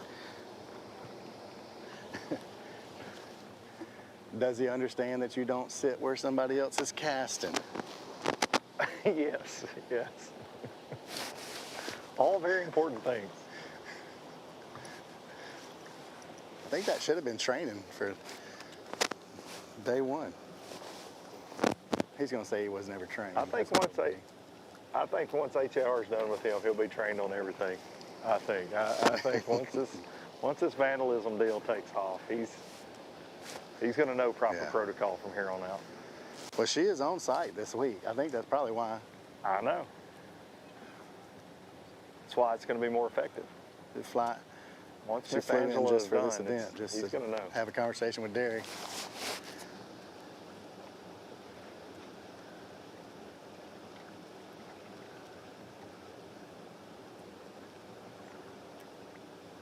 Jason, for the folks at home that they really don't understand how much fun we have out here, Darian right now can hear everything we're saying and can't have a rebuttal. So that is, when you hear us start to trash each other endlessly, most of the time it's because you can't defend yourself. One of the three can't defend he himself. said he's not going to cover Fisher and Ryan for the rest of the day. He's not going to be back on live, so we can say what we want. So if he's not going to do his job, then that's it. Yeah.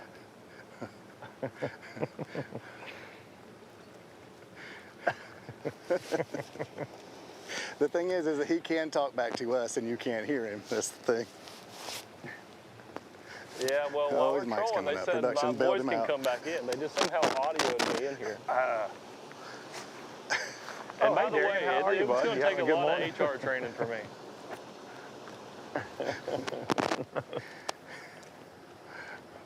Oh, we know. Darian, you're the reason we have an HR manual. Yeah. We didn't even I will have say there HR was no last year. HR until I got hired.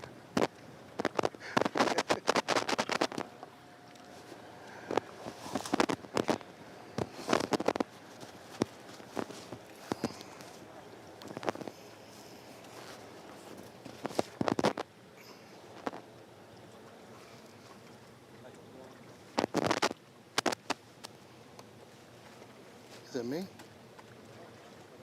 Good batteries. I got good batteries.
Carolyn Smart rotating between a drop shot, a jig, and a topwater so far this morning.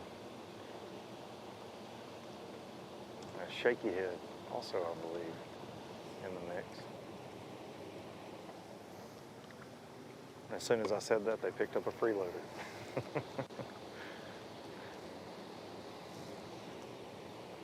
Saw one. Saw one on the live scope, looks like. primarily been fishing the bank, and they've been fishing pretty slow since they started. Picking apart a rocky bank that's got some industrial cover, some barge tie-ups. Folks familiar with the lower end of Wheeler know this area well. The old Champion paper plant back in the day, no longer in existence.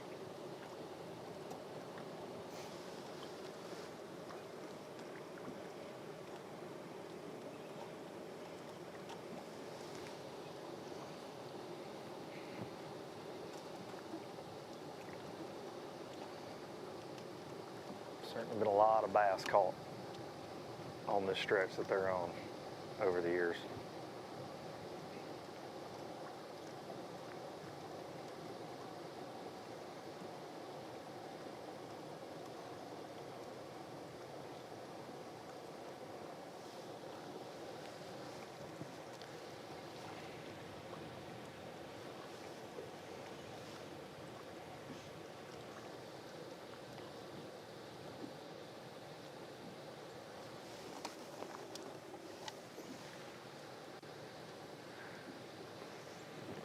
I feel like on day one, Jason, while you were building those beautiful Phoenix boats, and we were running around out here, the word was the bite got better after 10 o'clock for most teams.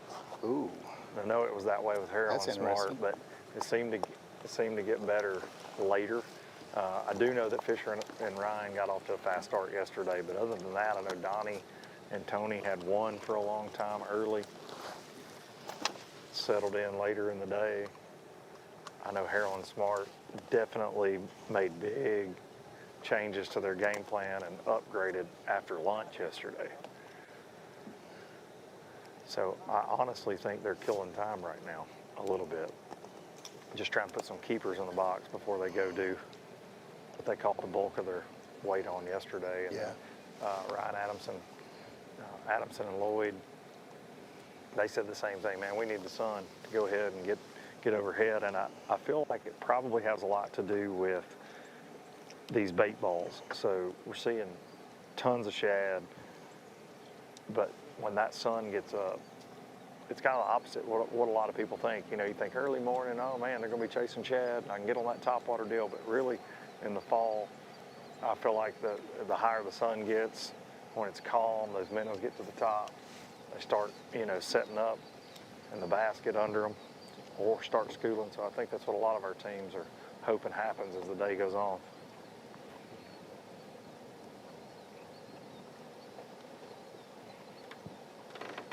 And those guys that had that shorter fishing day yesterday will have the longer fishing day today, so that should play into their advantage.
Darian, are you back?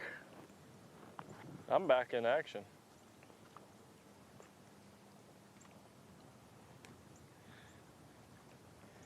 Can you hear me? Check, check. I've got boat number 130. Oh yeah, we got you, buddy. Well, we caught up with Tomlin. They got 16 and a half yesterday in the top 10, and they got one fish as of right now. Honestly, a nice little change of pace. I was able to get on the inside of the flats, and they're kind of casting towards the outside, so we're able to get a little closer and not have to get beat up by the, or we're still getting beat up by the wind, but it's a little bit easier to film this way.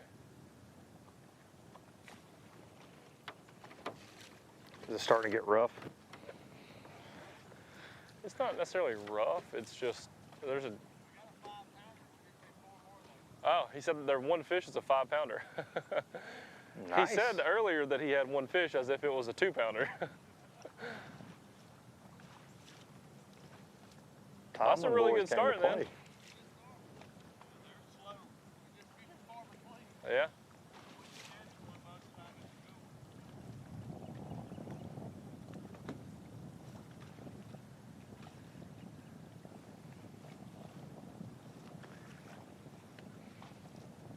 These boys are these are winders, Luke. These are not scopers, these are winders.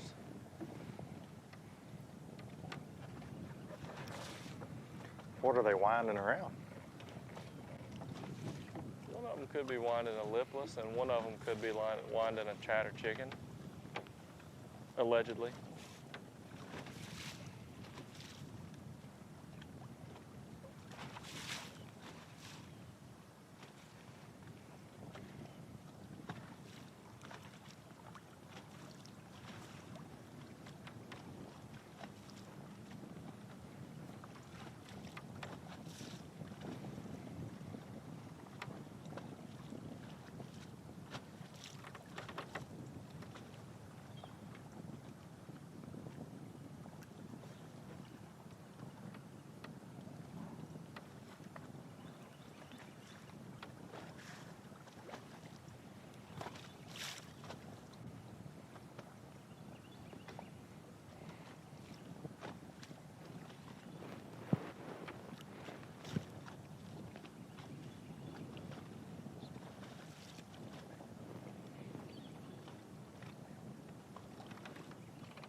Darian, do you think, I believe I did ask you this earlier, but in multi-day events, I've just seen it so many times where you have a shake-up, and we did that at Lay Lake last year. There's a lot of shaking on the second day.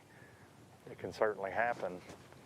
I mean, do we think one of these top 3 teams, top 4 teams, are going to win, or will we see a new face today at the top?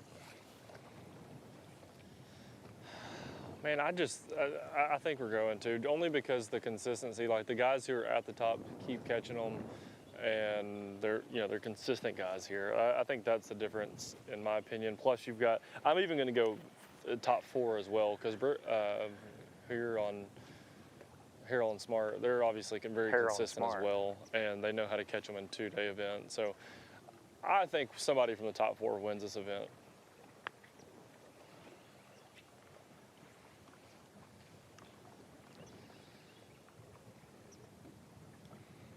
Yeah, now, it does come down to a numbers game, right?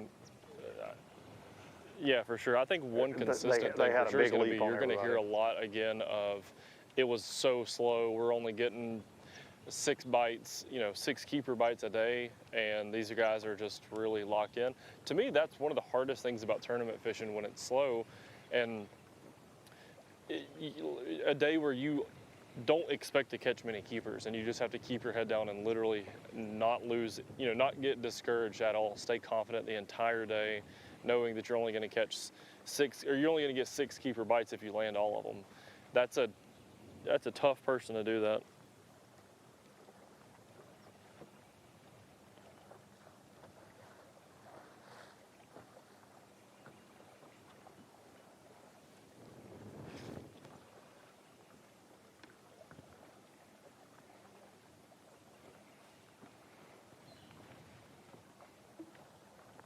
Yeah, it really is a mentality that you have to lock into, and we heard that a lot from the guys live scoping.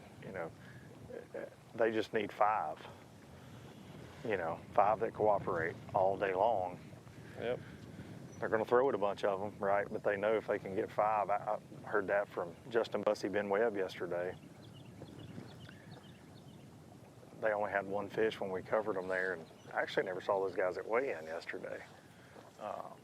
It's go big or go home for them. Obviously, they want to win this thing. Didn't have the result that they wanted to, but they said that. They said, this is how you can win, but they got to cooperate. They're like, we're going to look at enough fish to lead this thing today. It's just a matter of getting those bites, but you just got to, it's a tough mentality, man, because as fishermen, I feel like a lot of times you want to go out and you want to get bit. You want to catch a lot of fish. But sometimes you got to sacrifice bites for quality, especially on this lake.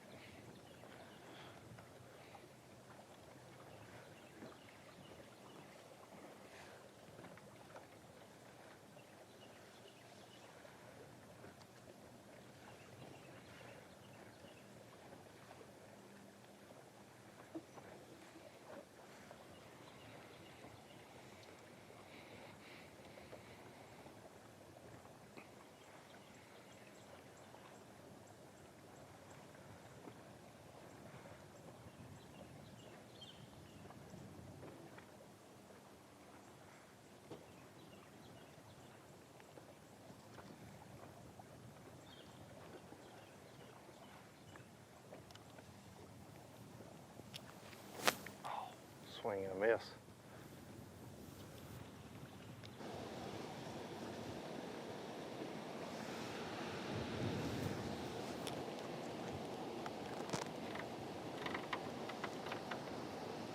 You know, we were talking about fishing pressure and how hard it is to fish an area that's really tight and really close. And, you know, rules are that, you know, you have to give that person on the spot their chance to fish the spot. You got to stay away from them. You got a distance set in the rules that they got to stay away from each other. But you know, the cool part about these guys in the Alabama Bass Trail is they work together. You know, they're friends most of the time, I'll say that. They will share a spot if need be. And here you've got Luke Mason here fishing this spot. He was here first today. It's all his if he wants it, and he can say, guys, y'all back away. It's my chance. And the guys just continue to fish around him, give him the space that he needed. You got the leaders who were on that spot yesterday who, in, you know, tournament world, tend to claim rights to that spot on the second day because they caught a lot of weight in that area. Well, today, they weren't here first.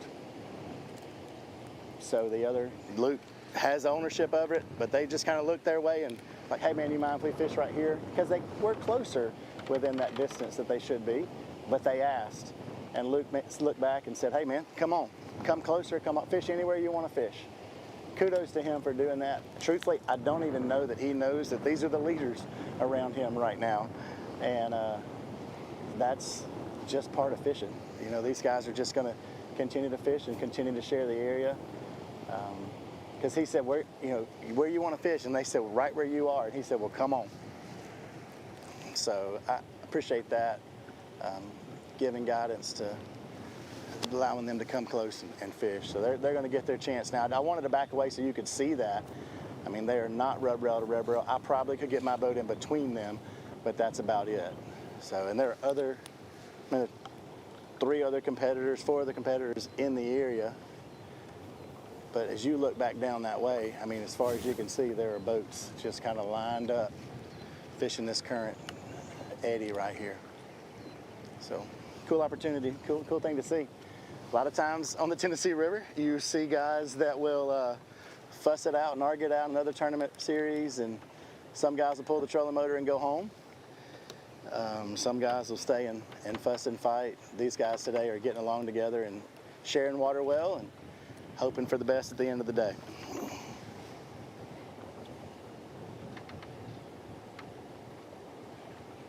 Hey, I'd just like to say on that, shout out to Randy Haynes.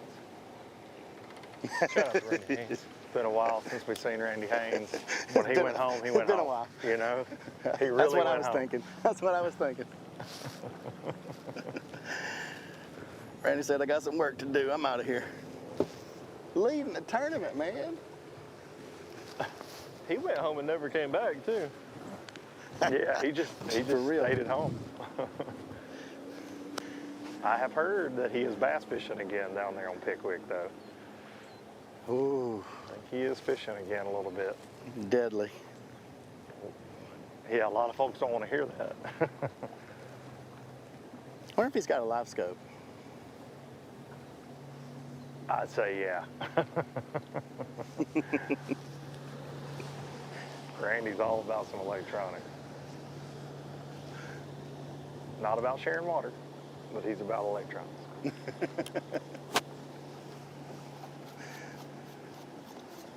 Randy, if you're watching, appreciate you, bro.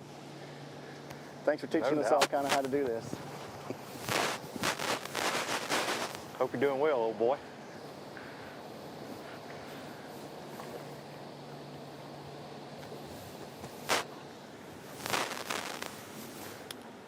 All right, if y'all had to fight Jason Lambert or Randy Haynes, who would you pick? Whew. Jason Duran.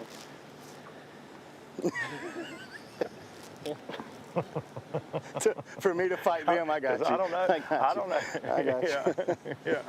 Yeah, I'm subbing in Jason for me. Because I ain't gonna lie, both of them are big old boys. Last time I saw Lambert, he looked like he was living in the gym, I ain't gonna lie. He just smelled like pre-workout and Celsius energy drink. It's been getting swole.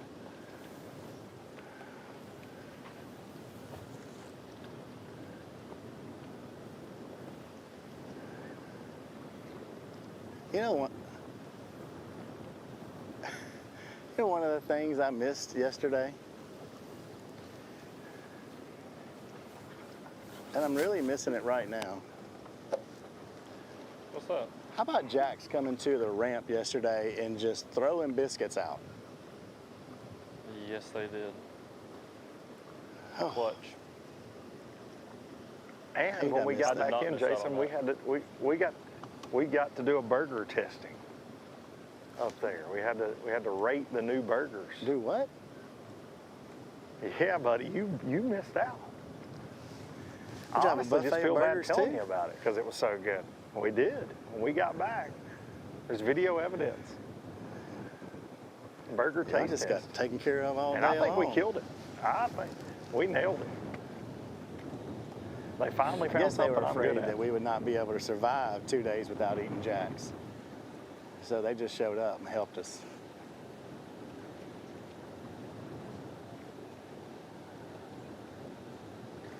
Guys, I think we're fixing to make a short run and leave this with you. We're going to get on another team and leave Harold and Smart alone. And we'll check back in with them in just a few minutes.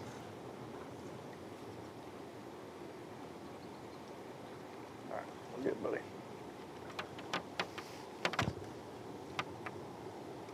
You're good.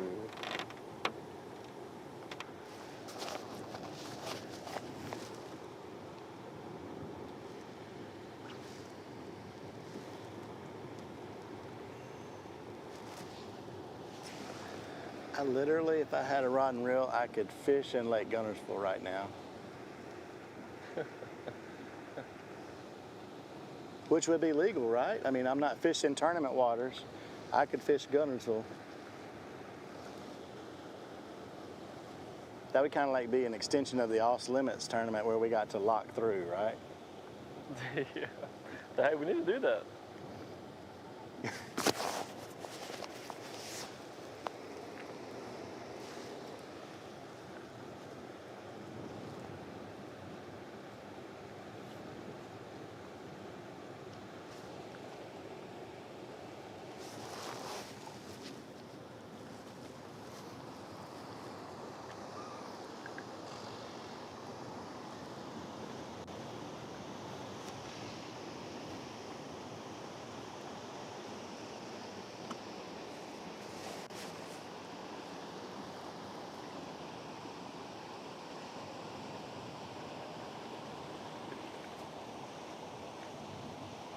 Jason, are you going to be where you're at for a while?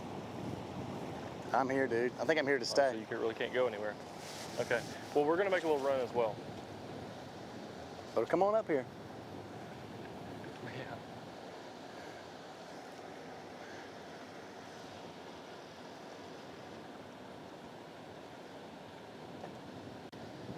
So if you're just tuning in, our day one leaders are not the first boat in line right here. It's the boat just behind them. We are at the Guntersville Dam.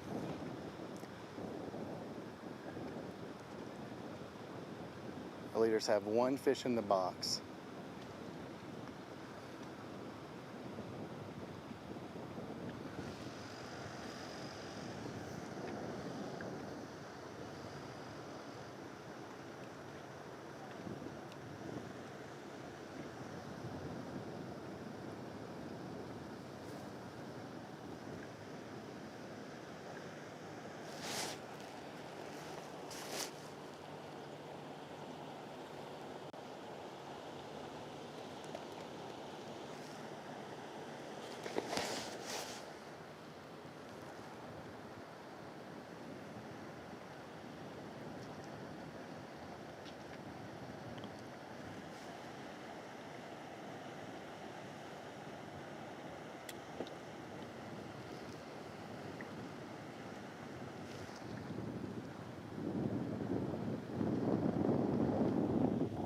Wind's starting to blow a little bit.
Live coverage of the Alabama Bass Trail, brought to you by Garmin, Powerful, Mountain Dew, Strike King, and Lose.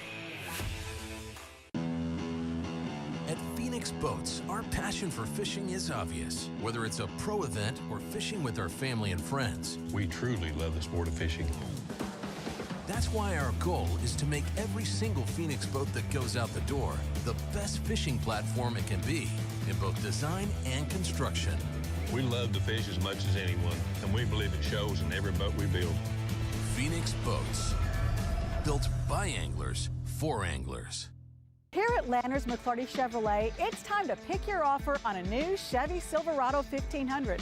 That's right, pick the offer that's best for you. Choose rates as low as 2.9% for 72 months, or how about up to $12,000 off all Silverados? They have the best selection in years with over 500 pre-owned vehicles available. Big store, big on savings, and big on customer service. Visit LandersMcClartyChevrolet.com.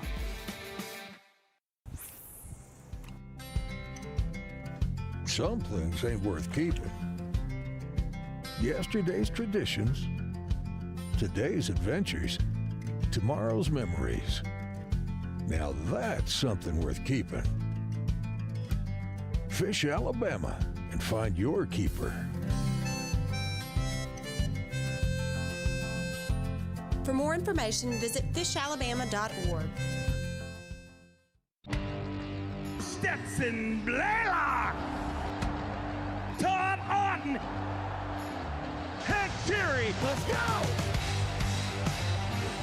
Garmin Live Scope, I tell you right now, if you don't have it, you are behind. It's just wild. It's like a video game. If you do not have that Garmin Live Scope, you are definitely missing out. Bassmaster Classic Champion!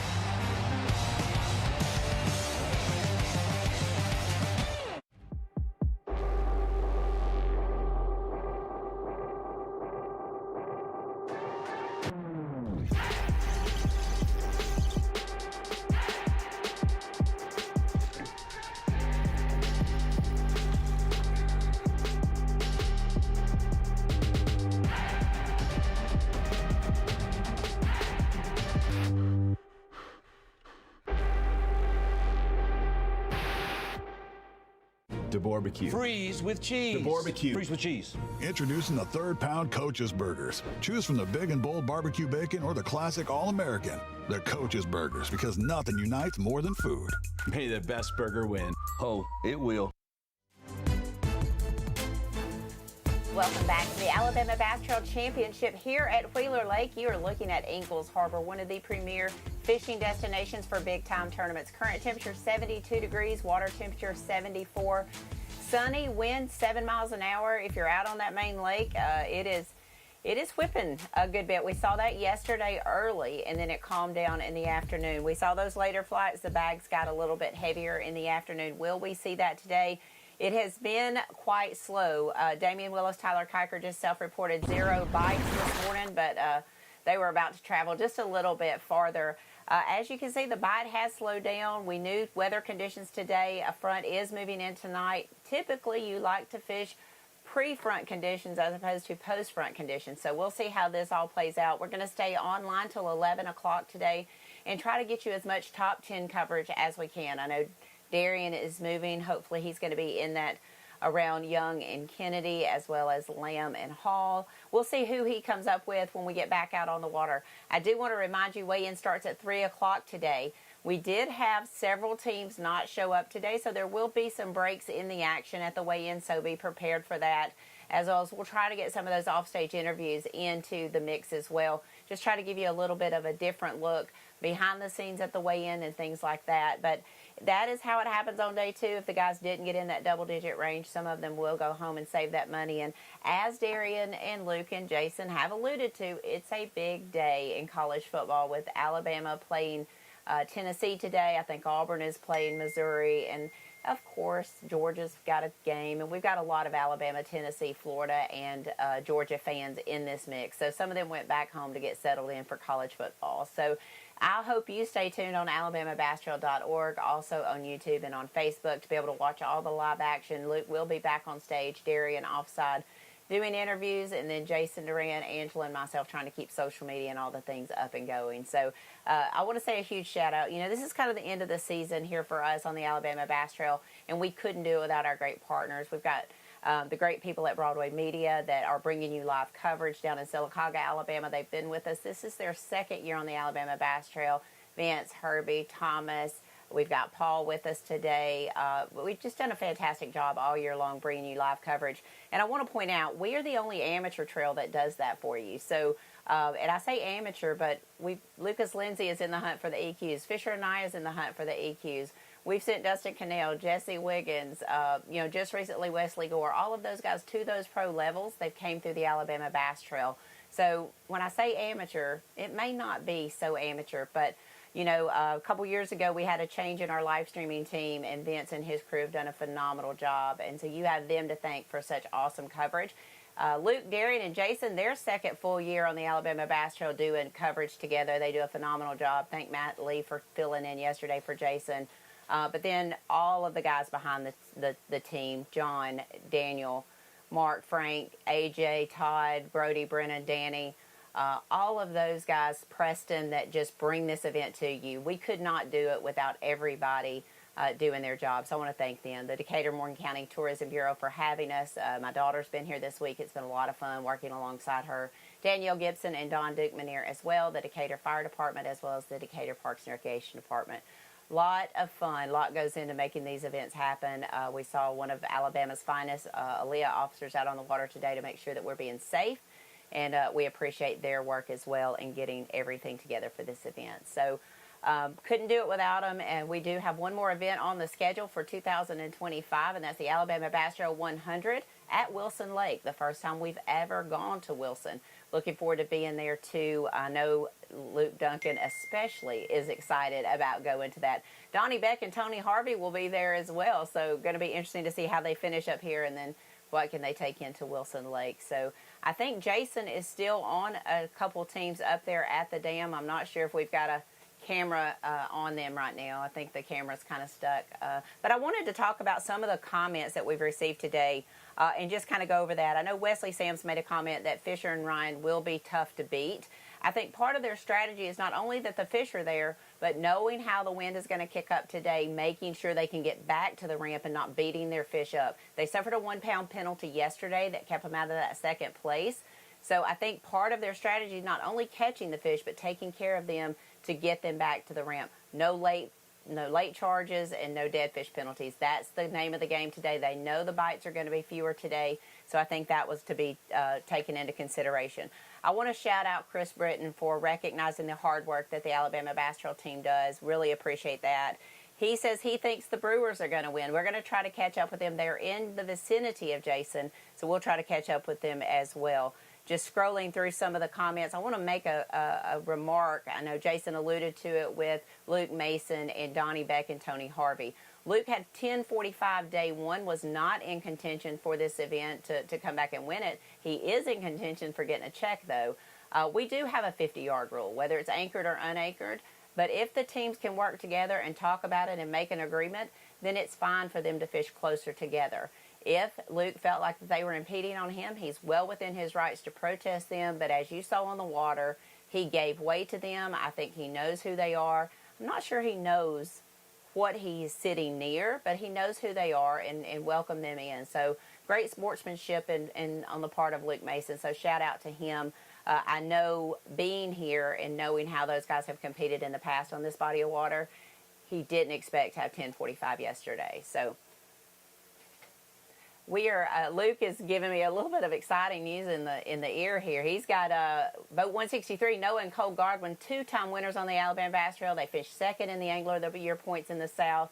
It's always good to see those guys. They spend a ton of time on the water down on the Coosa. Not as much time on the Tennessee River, but if you know them, they study fish habitat, they study fish movement, and they are always a danger on the water. So we're going to get out to Luke in just a little bit. I know they are way down on the lower end of the lake. So we're going to get with them in just a little bit. I see Brent Crow, Jimmy Mason, Blake Hall, and Jeremy Lamb are in close proximity to Darien. So hopefully we'll get them on camera here in just a little bit. I will say, I give Brent a little bit of a hard time. Brent has fished the Alabama Bass Trail every year.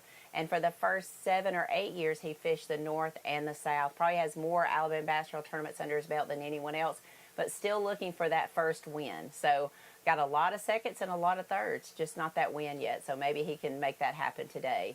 But we're going to get out on the water with Luke. I think he is set up on Noah and Cole Godwin. And if I know their mama, she's watching. Luke, take it away. Okay. It's always good to be down here in First Creek.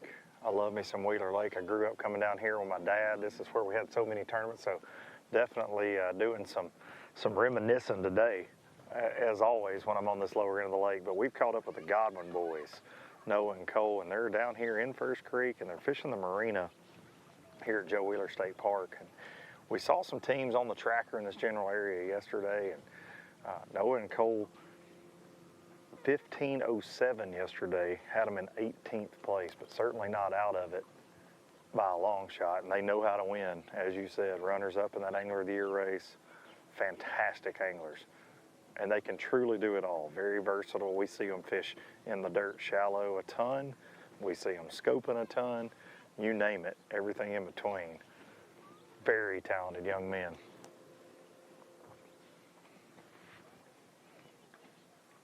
We're going to hang with them for a little bit. Guys, what kind of weight we got this morning? Zero so far. Where did most of your bites come from yesterday, time-wise?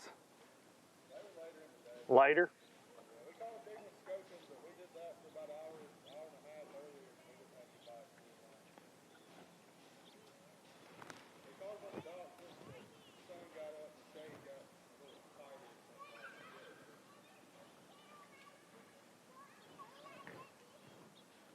Said that most of their bites came later yesterday, which is starting to be kind of the theme of the event for most teams we cover.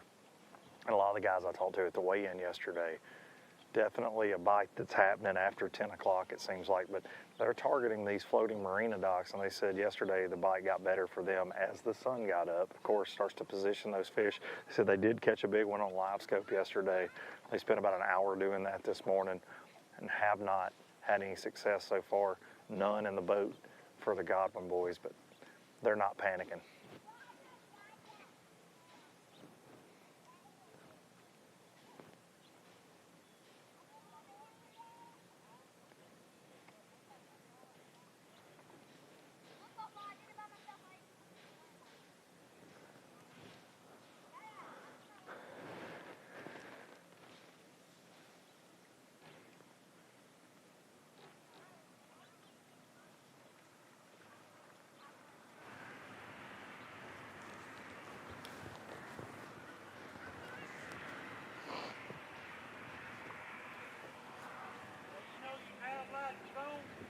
Yes, sir. Thank you.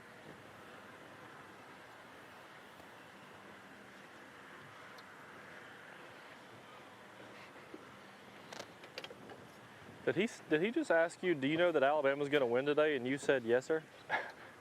No, he said, do you know you got a Tennessee hoodie on in Alabama? And I said, go Big Orange. Oh, I thought he said, actually, it was a nice. No, it was a couple guys in a little tracker aluminum boat that appear to be game wardens, incognito. It's opening day of deer season down here in Alabama, and I don't know if they're cruising around, what they're trying to do, but he actually said, do you know your nav lights are on? And I said, yes, sir, I do. Safety first. And he was thinking I was crazy because it's 9 o'clock.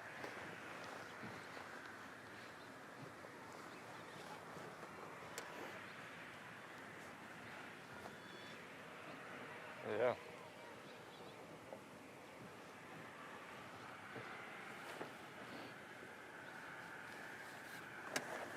Darien, not the first game warden I've seen today. They tend to follow me around for obvious reasons, but got to the boat ramp at Spring Creek this morning. There was a game warden there as well with a four-wheeler on a trailer. He was he was definitely looking for some deer hunters that might be up to no good, it seemed like. Jared and I almost scrapped ABT Live and just went undercover with him. You've been doing. Listen, dudes, spotlighting is a thing of the 90s. We got thermal drones, thermal binoculars, thermal scopes. Ain't nobody spotlighting anymore, dog. High-tech rednecks now in southern Middle Tennessee.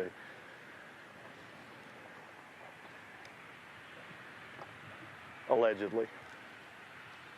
Allegedly.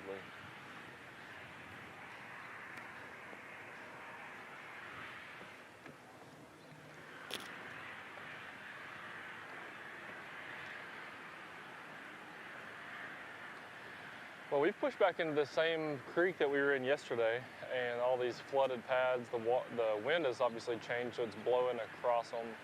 Yesterday was kind of hidden, I guess, from this wind a little bit, more so than it is now.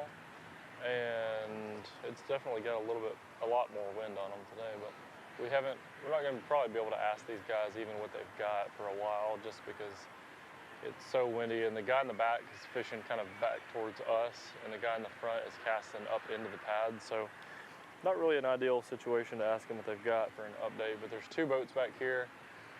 Funny thing is, yesterday afternoon late, I was driving back by this creek in the truck, and there was probably 6 or 7 boats just piled up in here. I don't know if it was more of like a last-ditch effort, go fish right by the ramp kind of thing, or maybe those guys ended up catching them. I don't know, but there's no one in here right now, so apparently it didn't work. But these guys are fishing right where that big one was caught on a frog yesterday.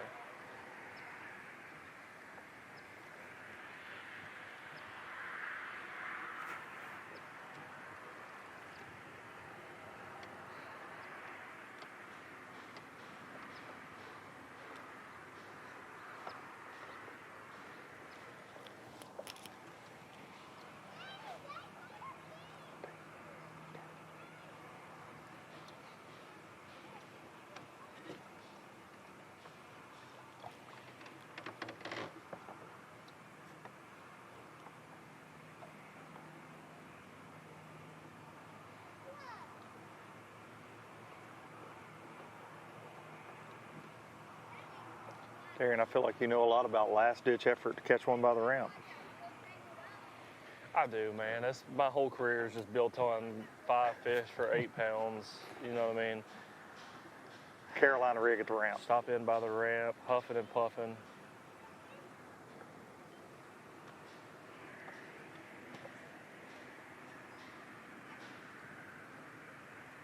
Except for that one time. I don't know if you can hear, except for that one time, and that one time you really showed up. Calvert did anyways. Shout out Houston Calvert.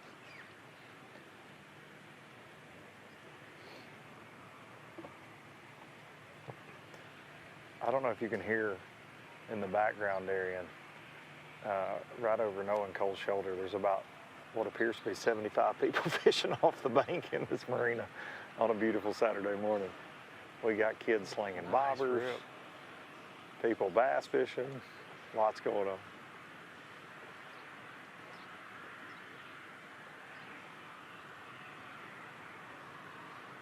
Noah and Cole are not bothered by it at all.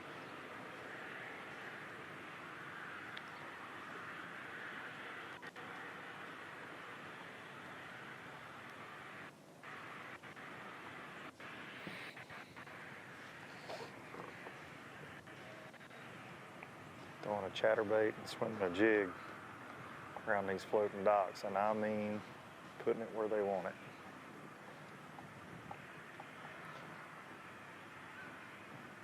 Jared, I'm gonna flip us around and go their direction here.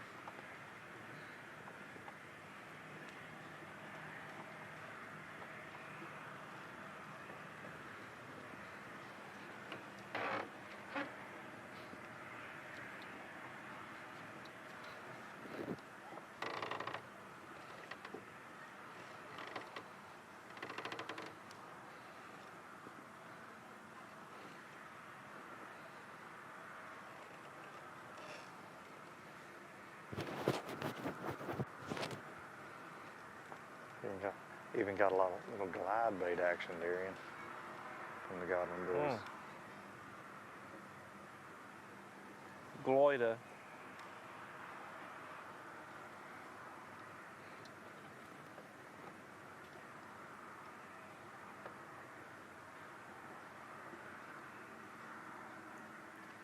Did y'all do most of your damage on this end of the lake yesterday?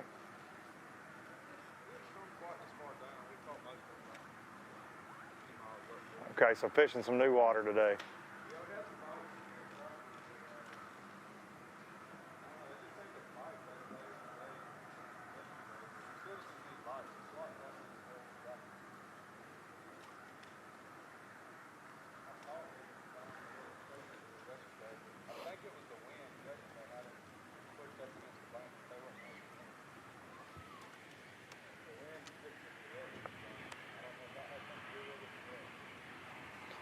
Yeah, we had that hard east wind yesterday and southwest today.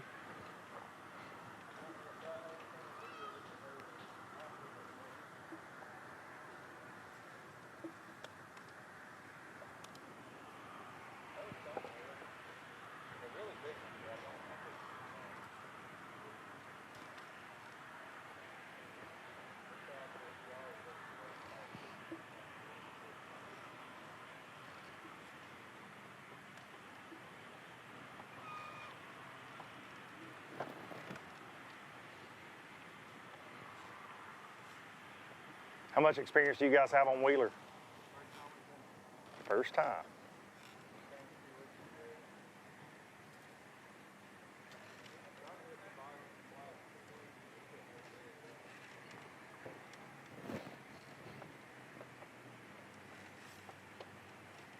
These guys are always favorites in the ABT South, so they don't get up this way. Fish that Coosa River a ton.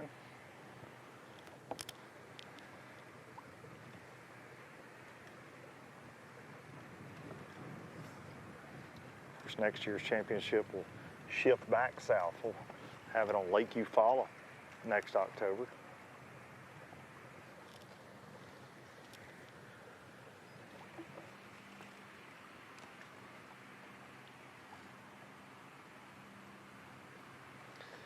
Hey Luke, I'm gonna make a little run and I'll be right back.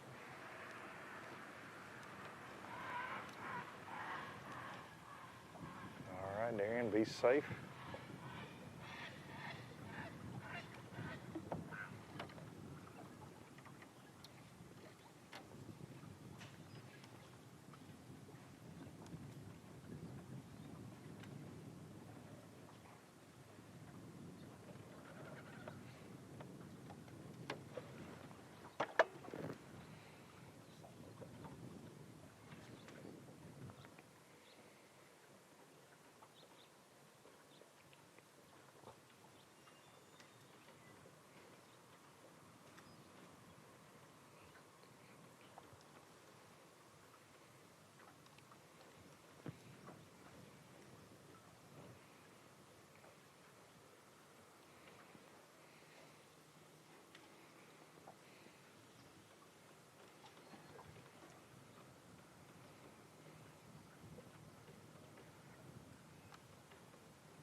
you're just tuning in, we appreciate you joining us on this Saturday morning, day number 2 of this Alabama Bass Trail Championship on Wheeler Lake. 170 teams qualified for this event. Entry fee free championship, and this afternoon in Ingalls Harbor starting at 3 p.m. we're going to start weighing some bass. Shake this thing out. Hooked up. Godwin boys are hooked up. It's like a good one. Here we go. Number 1 for the Godwin boys. They got a crowd on the dock cheering them on. Look.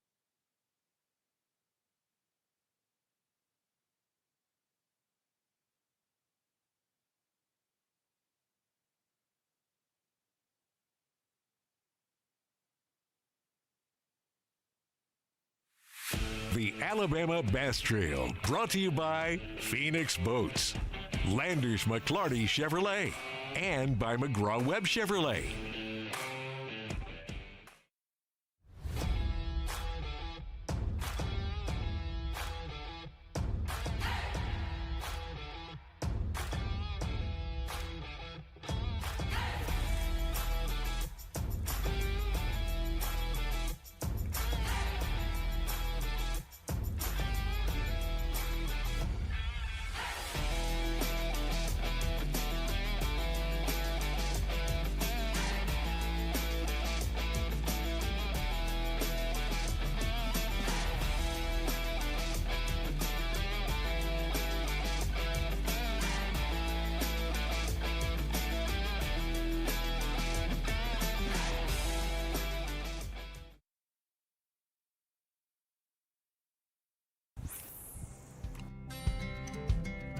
Some things ain't worth keeping. Yesterday's traditions, today's adventures, tomorrow's memories. Now that's something worth keeping. Fish Alabama and find your keeper. For more information, visit fishalabama.org. At Phoenix Boats, our passion for fishing is obvious. Whether it's a pro event or fishing with our family and friends, We truly love the sport of fishing. that's why our goal is to make every single Phoenix boat that goes out the door the best fishing platform it can be in both design and construction. We love to fish as much as anyone, and we believe it shows in every boat we build. Phoenix Boats, built by anglers for anglers. The perfect checking account doesn't exist. Not at a bank, that is. So why do you keep looking there? At AmFirst, you can get no minimum balance or monthly fees, an instant issue debit card, and free checks with unlimited check writing. But who doesn't want more? Like a rewards program you'll actually use, and convenient digital tools that make it easy to manage your account from anywhere. Now you could try and find that at a bank, or you could save yourself the trouble by checking with us. Before there were hashtags, there were handshakes and shared stories. They gave us confidence to make our first cast, to chase our dreams. They taught us to fish, and in the process, taught us about life. They taught us that success isn't just about reaching the top, it's about lifting others up. The future isn't just about selling tackle. It's about 3 simple words. Let's go fishing. Here's to the original influencers. This is Jack's Country. What up, DeBoer? Hey, Freeze, did you hear Jack's is making a coach's burger? I'm calling mine the DeBorbecue Bacon Burger. No, that's really cute. Behold, the enormous freeze with cheese. May the best burger win. Oh, it will. Introducing the 3rd-pound Coach's Burgers. Big and bold barbecue bacon topped with crispy onions, and the all-American burger with all the fixings. Because nothing unites more than food. Freeze with cheese. DeBorbecue. Freeze with cheese. DeBorbecue. Freeze with cheese. Welcome back to the Alabama Bass Trail Championship, day number 2 here on Wheeler Lake, the final day. We're going to crown a champion this afternoon in Ingalls Harbor. Somebody's going to take home the hardware and $50,000 plus potentially that $8,000 Phoenix Boats bonus, some Yamaha money, some Garmin money. And will it be Noah and Cole Godwin right here? Started the day in 18th place, had 15 pounds yesterday, had a solid day 1. We just saw them right before we went to break there catch their first fish. Take a look back at that.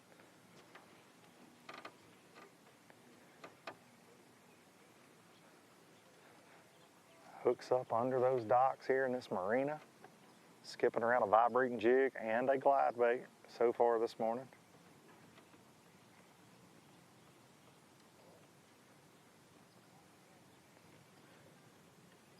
Quick work of getting it to the boat. The brothers doing work like they always do, runners up in the ABT South Angler of the Year race. Got a couple wins out here on the Alabama Bass Trail, but this is their first time visiting Wheeler Lake. They came a couple weeks ago to pre-fish and see if they could find anything they liked, and found a few areas they were telling us. And the areas that provided that 15 pounds yesterday have not been nice to them so far this morning. So they're running new water. They did practice in here. They said that overall the bites gotten a lot tougher since practice. The numbers of bites that they got in practice were a lot higher than what they've seen the first day of competition and so far this morning. But they do have a keeper in the boat now.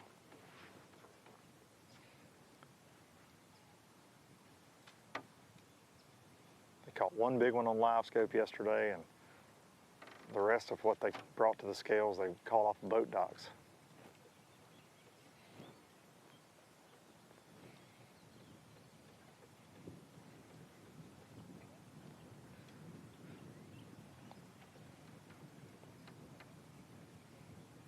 We're trying to stay back and give them some space. Make sure we don't crowd these guys. Get tight quarters in some of these marina slips. Especially this one's got these sailboats on one side to kind of stick out a little bit. So 2 bass boats trying to creep through there. We're going to give them their space. We'll be able to catch back up with them here in just a few minutes.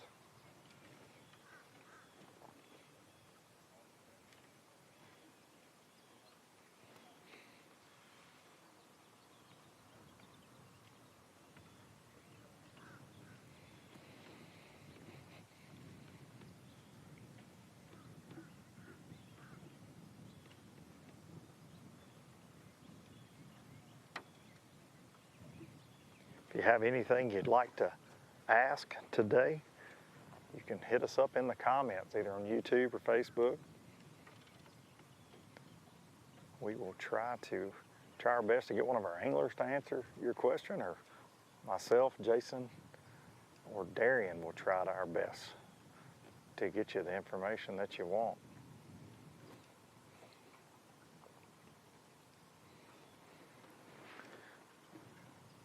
Water temperature hovering around the mid-70s.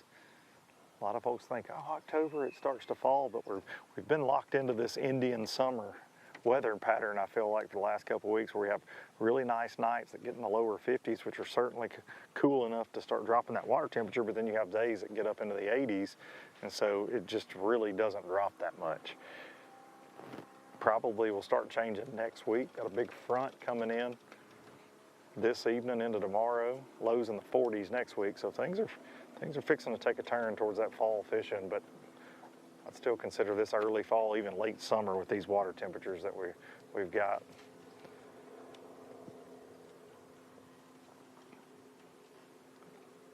Chamber of Commerce weather though on Wheeler Lake right now. Can't complain about this.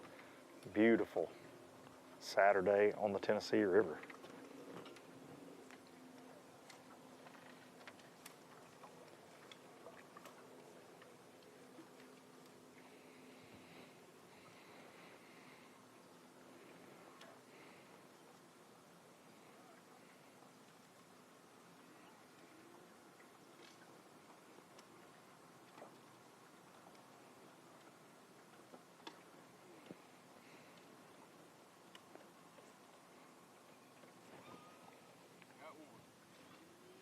Look like a good one.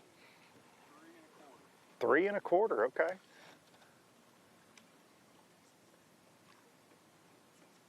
Something happened yesterday. We were getting a lot of bites, but a lot of them were smaller. Now if you get a bite, they're like 3-pounders. Don't get near as many bites.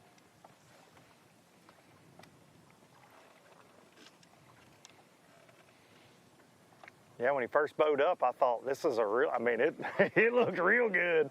I mean, those 3-pounders are gold here right now, but man, I was thinking we're gonna see a 5-pounder for a second.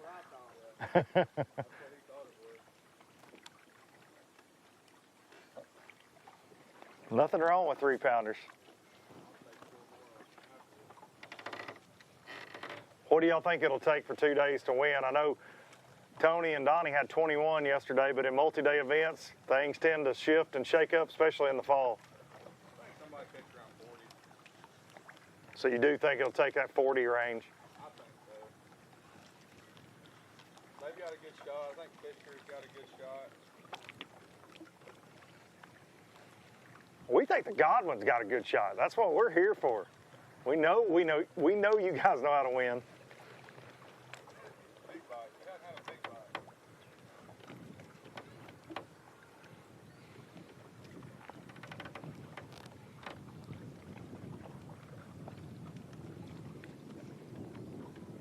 Tried to run down here and get away from the boats. There was a few boats fishing the dock. We were catching some on yesterday. Haven't seen anybody down here yet. I don't think there's as many fish, but it don't matter if there's not as many boats. That's a fact. It has surprised me that there aren't a ton of folks down here. Yeah. As popular as this lower end can be.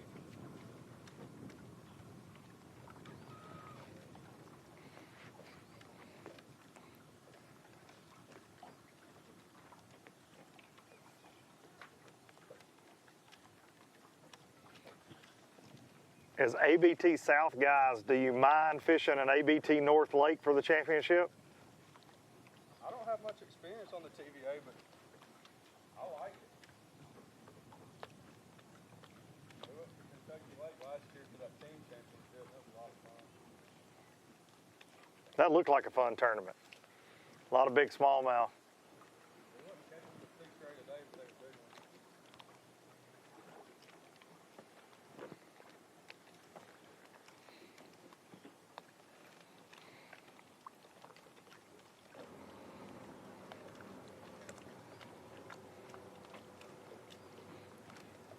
Welcome back, Darian. Yes, sir, I'm back. Right in front of some industrial situations. I smell some cat food where I'm at, Luke. I know exactly where you're at then.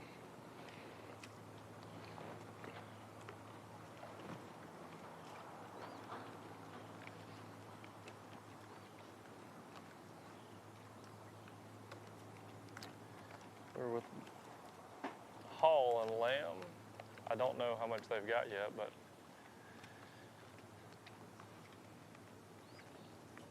we're gonna watch and see.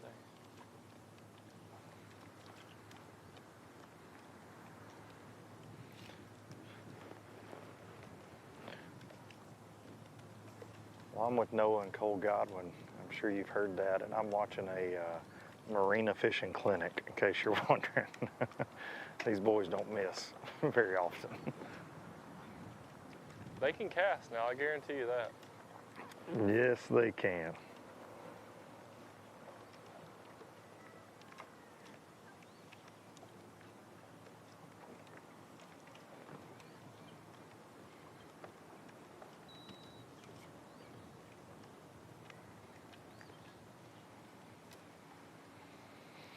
As soon as I say that, a rope hangs a chatterbait.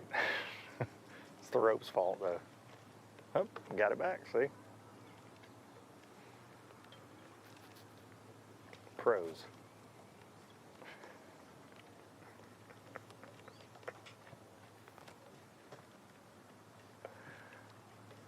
We're in close quarters, and I think they might have heard me now. I'm making them nervous. I don't think them boys get nervous, buddy. I think they got a different kind of blood. No. I was going to say, ice in the they don't get veins. nervous. Ice in the veins.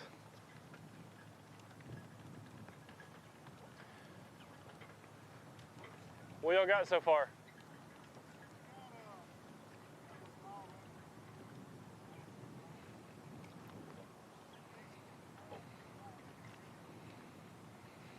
So you got a small limit, 9 or 10 pounds, and a decent one. But they need to get rid of 4 of them.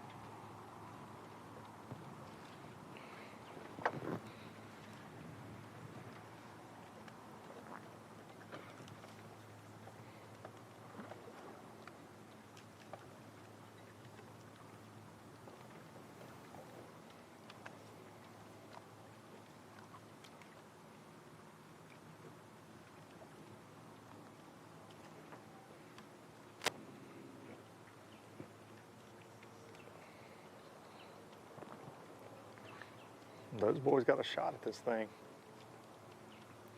Just shy of 17 yesterday. Yep. And I talked to Blake after weigh-ins, and he was saying it was so tough, and I'm like, well, what'd y'all have? Y'all smashed them. Yeah, I think it looked good on paper got for a lot of around- guys yesterday, but Yeah, for sure.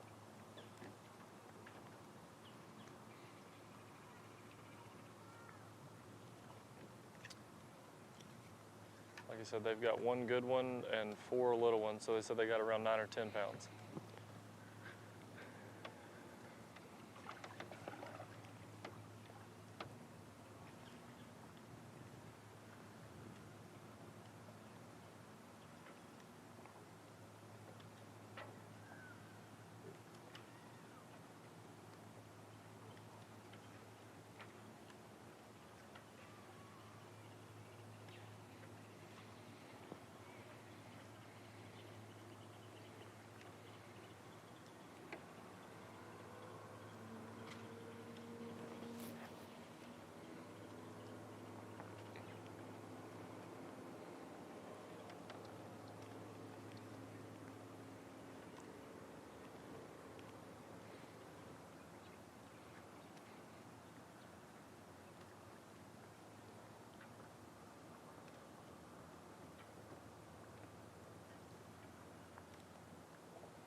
Darren, I know we say it all the time, but these teams that just consistently stay in the mix, like the Godwins, Mark McKeag, Tim Hurst, Zeke and Ethan,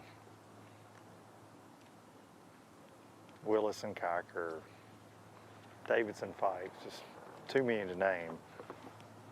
But just watching them work together, the way they attack things, and they never say a word. They just switch up what they're doing. They switch up their position in the boat, and they never say a word. It's like watching a well-oiled machine. They just, no communication necessary. They just know, yeah, I'm going to go throw this. You're going to throw this. This is what we're going to do. It's always fun to watch. Yep. Jared and I were talking as we were idling in here looking for the Godwin boys. He and I have never got to cover them in the ABT South events. I feel like you or Jason always end up around where the Godwins are at. And this is my first time getting to cover them for sure. Well, I'll tell you one thing. If we ever go back to Logan Martin, if we ever go to Logan Martin or Lay Lake in April, you need to claim going to them first, because it is an absolute beatdown. I remember the first ABT where I became the MC last year, and you and I, our first event together on the live team at Jordan in the ABT South, and Jason Duran was with them, and just the beatdown they put on in the first hour that morning was something.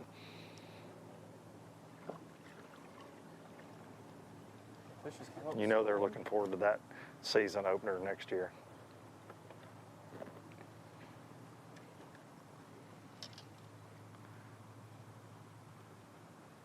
They just came up schooling. I sat down for a split second to grab a water.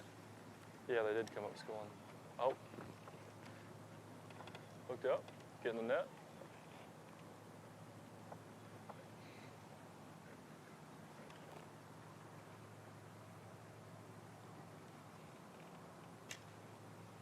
There we go. That one's got a coal, guarantee you that.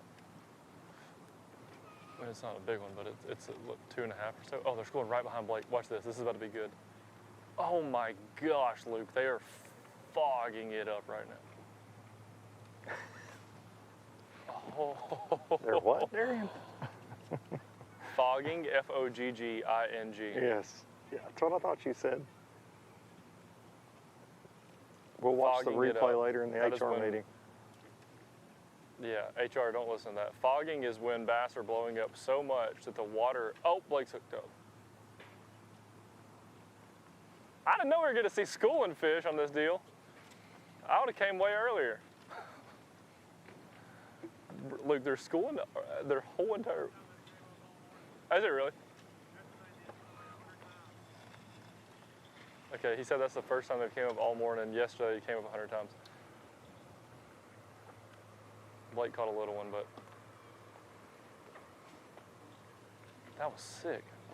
I almost threw in there. I mean, that's the closest I've been to throw it in on It's the hard ABT not one. to, yeah. And honestly, if I'd have got fired for it, it probably would have been worth it. Go ahead, make a cast. I'm not lying, I'm thinking about it. If Jimmy Carruth's rod locker wasn't locked right now, I'd be digging in there.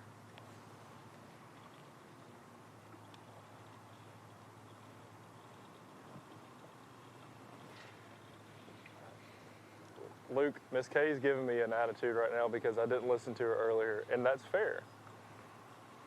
I should have listened to her. But I will say that the tracker was was correct earlier. I went to them. They weren't where their tracker says they were. But if it's about to be like this, I'm gonna sit here for a slick second because this is the most action.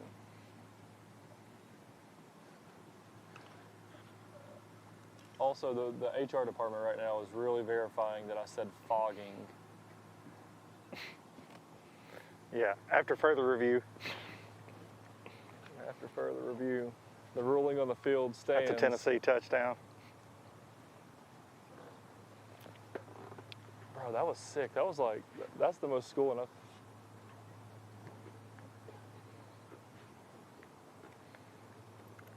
Luke, it was one of those where they came up like all around the boat, but also like in front of it, behind it, beside it, everywhere.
All right, we pulled our antenna up a little bit so we can get that T-Mobile service.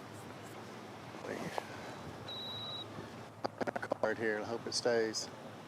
Here they go again. This is day one leaders. That's day two, we're fishing day two.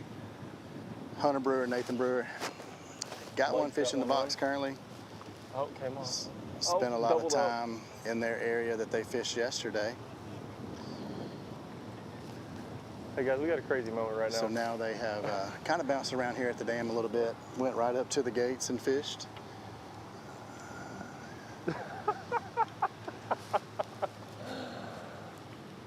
We did catch up with the team that was across the way this morning that we saw catch one that was, oh man, they were pushing a 7-pounder, said it may be an 8. And that was team, look back to my notes here.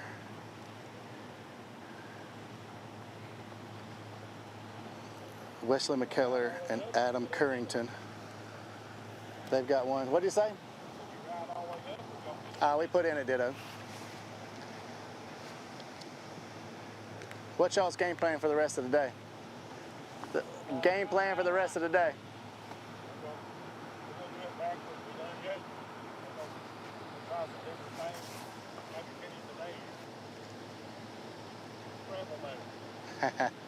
Scrambling, they said.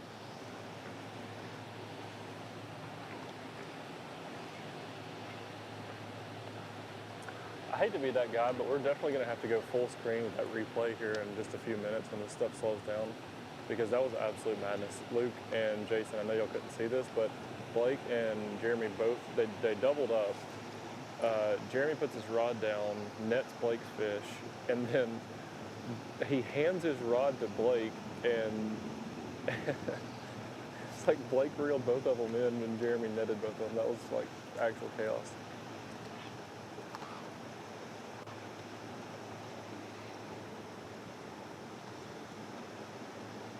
Sounds like a terrible way to spend a Saturday morning, Darian. It does.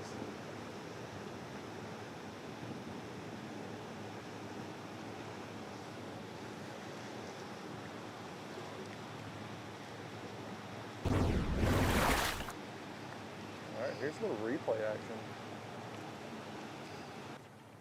The fish are just coming up schooling. Obviously you can see they're firing in on them really quickly, and now they're double up.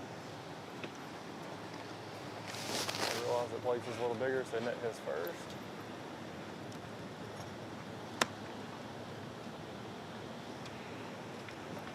All right, boys, we're gonna run around some more. Good luck. Thanks for letting us hang. I'm gonna go sit in that spot.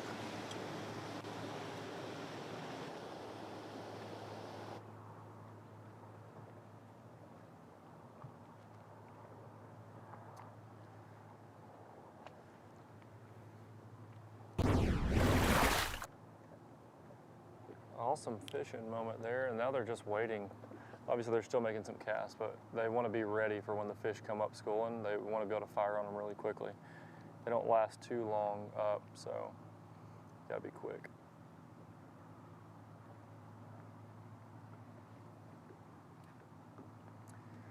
I can't tell the actual brand of what they're throwing, but they're definitely throwing, when the fish come up schooling, they're definitely both throwing a walking bait. And when the fish are not schooling, it looks, oh, here they come again. Blake's on them too.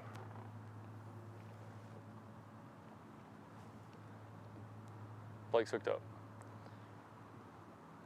They're throwing some sort of walking topwater. There's a lot of little fish though. I'm not seeing a bunch of big ones even blowing up, but if you have this many fish to sort through though, I think you're definitely feel good about it, especially if you had 16 and a half yesterday.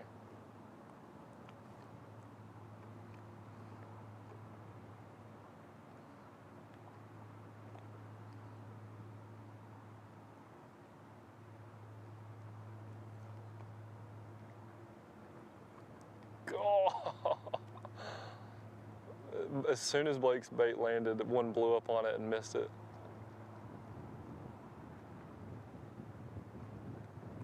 Golly, they are obliterating their baits and not getting them.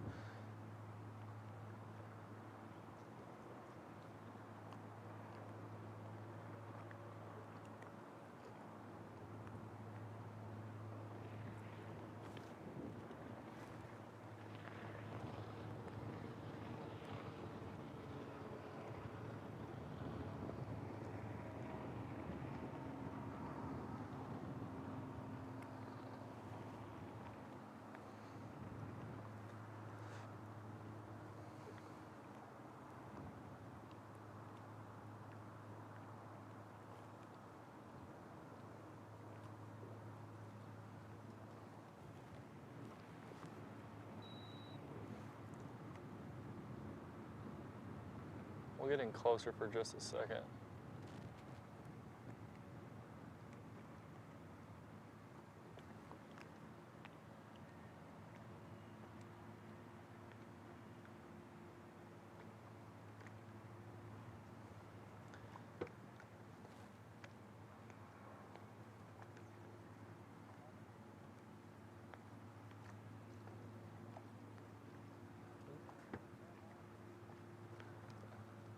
I'm scooting in close for just a second. I said I'm scooting in close for just a second. So the fish y'all weighed yesterday, were they all from schooling fish? Yeah, for the most part. Yeah? Same spot? I mean like... Three different Gotcha. areas. But y'all just gonna camp out and keep keep bombing on them. How many are you catching when they're not up? Yesterday we caught some up because we could look at them in a minute, you know. Yeah. Going, but every time we try to look at them today, it blows us up on. Yeah, yeah. So we're just kind of sit back and wait. Yeah. I could kind of get them going on a minute yesterday. I didn't catch them on up. Yeah. Heck yeah.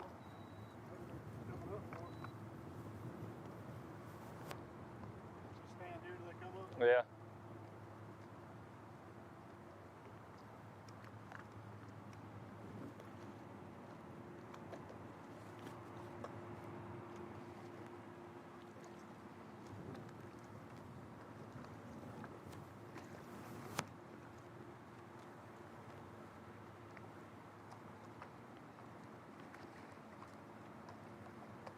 Here they go again. Golly.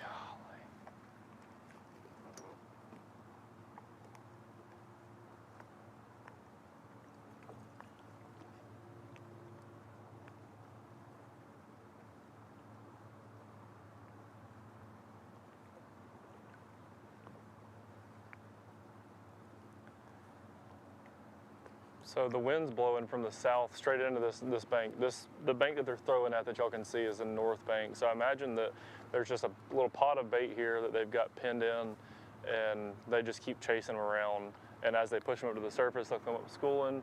When they go down, they're kind of just probably chasing bait under the water that we can't see. And that's what Jeremy was saying, that yesterday they could catch them on a minnow, but today they can't because the way the wind's blowing, it'll blow them into the bank. So they're literally just having to wait until they come up to be able to fish for them. Really the only way they can today.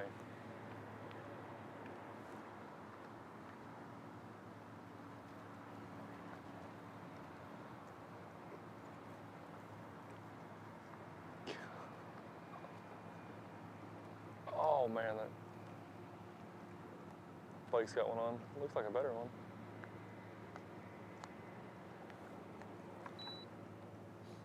Maybe not.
Really? Look right here.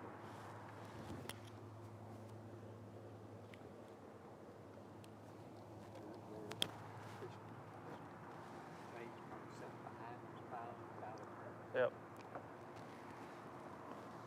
Makes sense.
Yes, sir. Yes, sir. Here we are back.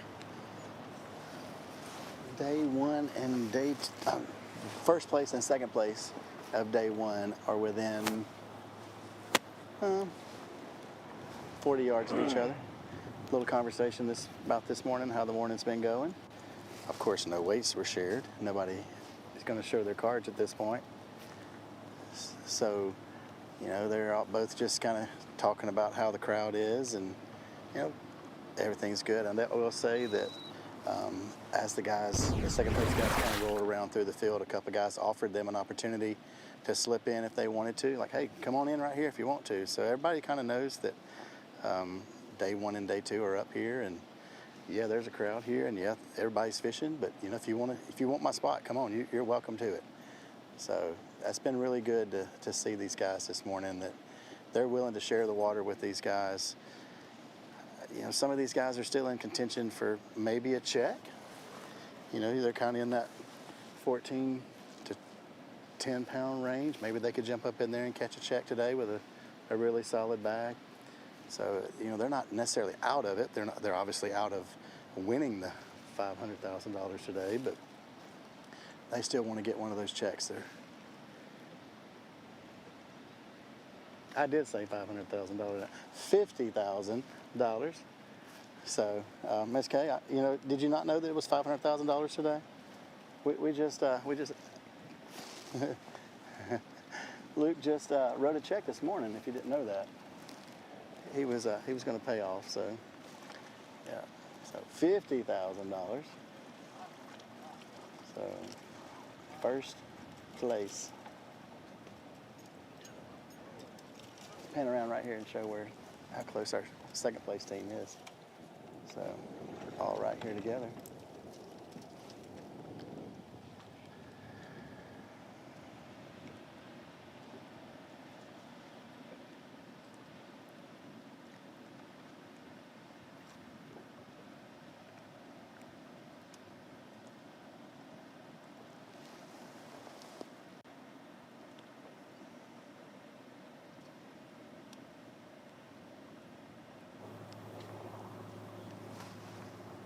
So I haven't seen any fish catches in a little while.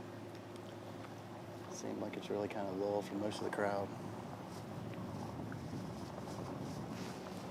Still pulling about the same water they were earlier this morning. None of that's changed either. As you hear, second place is taking off in the background. Headed back to their main spot, I assume.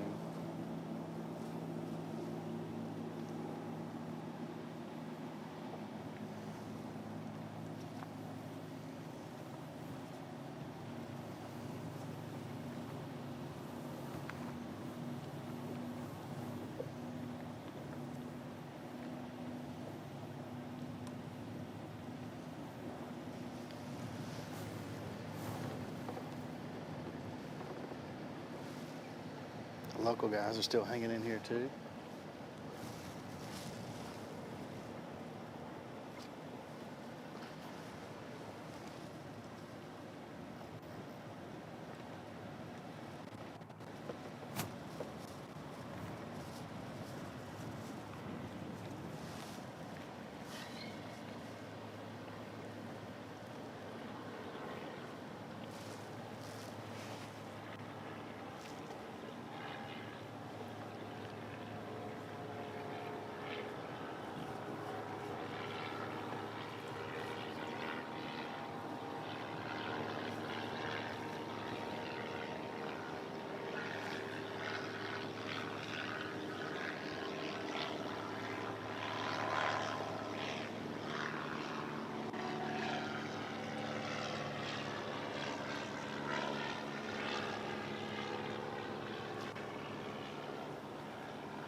Guys, I think we're gonna make a little run real quick.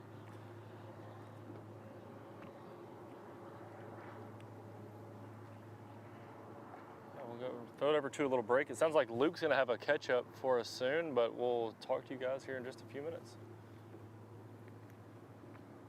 The Alabama Bass Trail, sponsored by Rapala, VMC, Southern Protection Agency, Crush City, and TH Marine.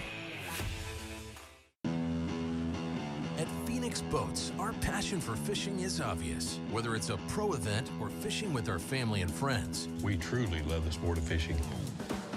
That's why our goal is to make every single Phoenix boat that goes out the door the best fishing platform it can be in both design and construction. We love to fish as much as anyone, and we believe it shows in every boat we build. Phoenix Boats, built by anglers for anglers.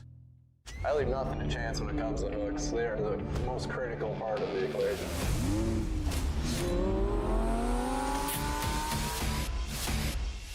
This is truly the best hook I've ever used. Thinner, stronger, slicker, all the pluses that you really want in a hook. That red line right in the roof of her mouth, exactly where you want to get them. When you have the opportunity to create something good, you might as well make this great, and I think that's what we did with the Red Line series of hooks. In the relentless pursuit of domination on the water, one name stands above the rest. TH Marine's Atlas Jackplate. The power behind champions since 2007. The driving force that propels you to victory. More winners choose Atlas. For the fisherman who demands the best, Atlas delivers. Because every move counts. More winners choose Atlas. It's the moment when everything is on the line and precision, power, and control make all the difference. A moment over 20 years in the making, anchored on loyalty, trust, and support that goes beyond all expectations. A relentless pursuit of perfection. All born from a revolutionary idea to help you rule the water.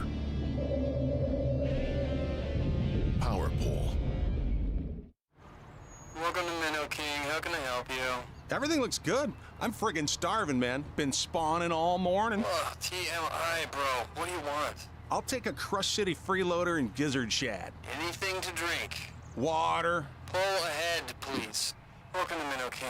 We're gonna have what he's had. Yeah, throw me in a Ned BLT too. Pull ahead, please.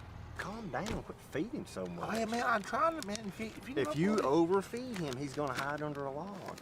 This is Jack's Country, where breakfast always rides shotgun. Introducing the new Jack's Big Country Breakfast Burrito. Fresh eggs, bacon, hash browns, and our famous sausage gravy all wrapped up and ready to roll. It's a breakfast worth saving a seat for. We're Jack's, and we're all about the South.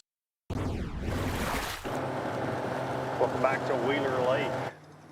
And this day number 2 of this ABT Championship. Here, we're gonna sort things out starting at 3 p.m. in Ingalls Harbor. See who's going to take home $50,000 and the Happy Gilmore checks, the real checks, and the hardware, and a team that's certainly in contention for it. Brett Harrell, Tyler Smart. They were in 4th place yesterday, had 1888. Right in the thick of it. They have one fish today. We actually saw them catch it earlier today, but they did a lot of their damage late yesterday. So after 10 o'clock, they're running around, keeping some things honest, throwing a buzzbait, fishing some laydowns right now, but gonna make a move here in just a few minutes back out to the main lake, I believe.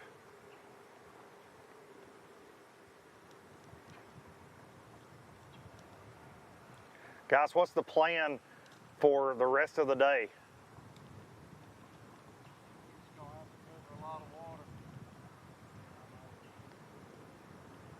Was that the case yesterday? You had to run a lot of areas to get the bites you had?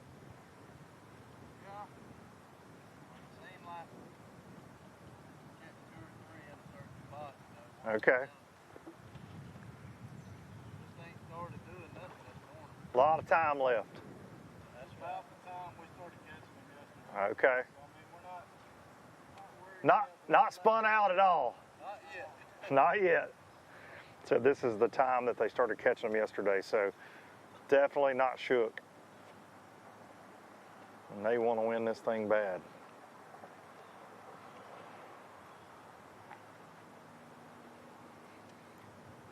Well, I'm hoping I get to give you a hard time in the hot seat again this afternoon. It is a good thing.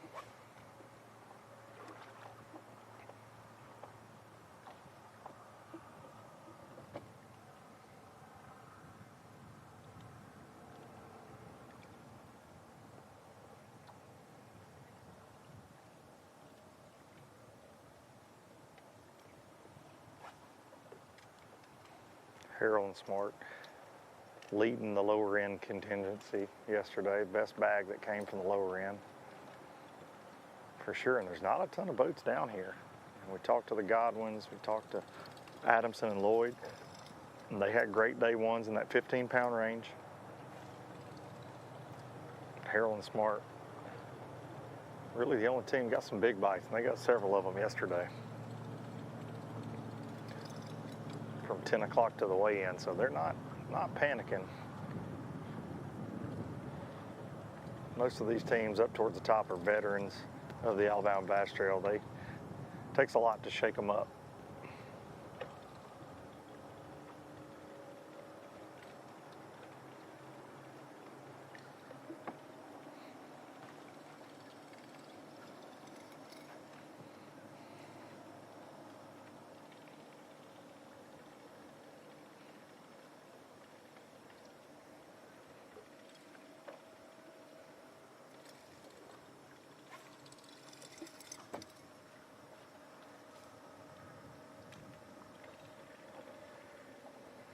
They were to win this afternoon, an additional $8,000 going to them for the Phoenix Boats bonus. I believe $750 for running that Yamaha show. A lot on the line.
Wind definitely starting to pick up down here. We're on the very lower end of the lake, Second Creek area. Like Jason Duran mentioned earlier, about as far from Jason as I could be right now. He's at the Guntersville Dam. I'm at the Wheeler Dam, basically. 72 miles of Tennessee River in between.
Oh well, we have caught back up with Fisher and Ryan, and I gave a thumbs up to them because I didn't want to be yelling. And when the thumbs up was questioning, is the day going good? And I got a thumbs up in return with a big Fisher and I smile. And I hollered out, really? And he says, yeah, we got over 16 with a 1-pounder, which is very exciting for the weigh-ins, boys. I know there's some action going on at the dam. Luke is covering some teams on the lower end that have caught them today, but Fisher and Ryan having 16 pounds by 10:20. That's basically what they called yesterday. They said they had over 16 yesterday by 10 o'clock.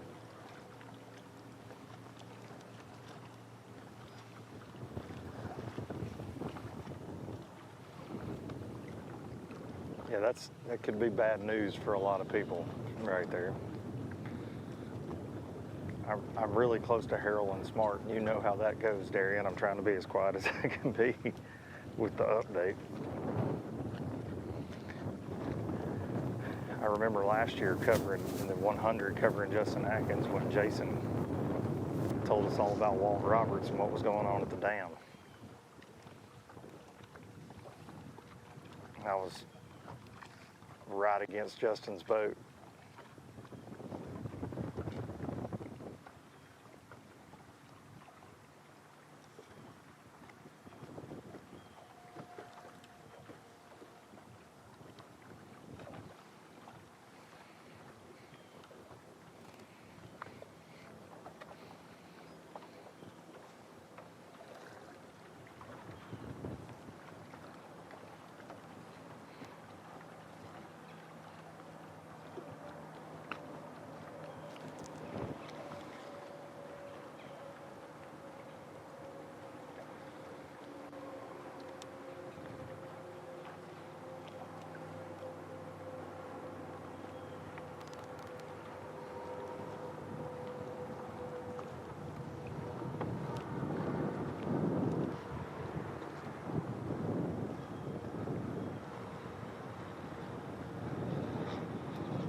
One of them tough old fall days so far.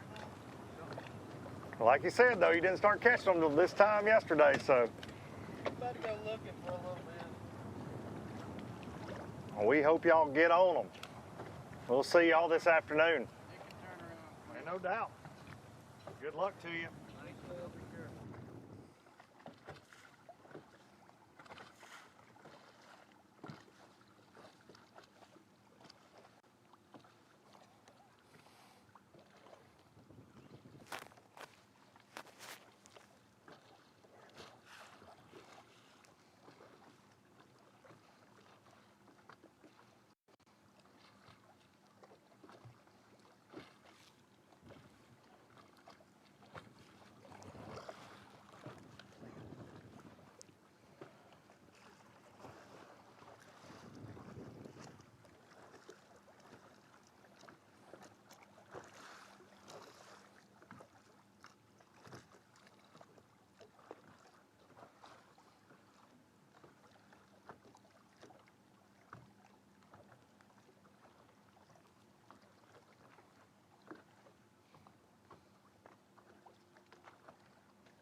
Fisher's hooked up right at the trolling motor. I don't think that's gonna, if that culls, it's gonna be ounces. I don't, if that culls, it's actually a 1 pounder they've got. I don't know, it might. That might be a 1.5 pounds.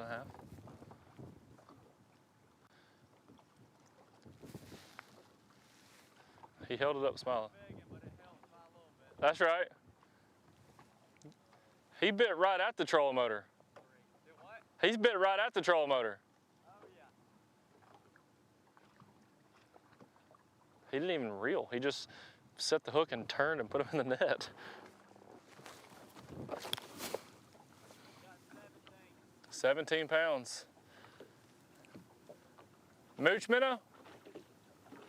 Mooch minnow? Mooch minnow it is. I told y'all. He scopes them.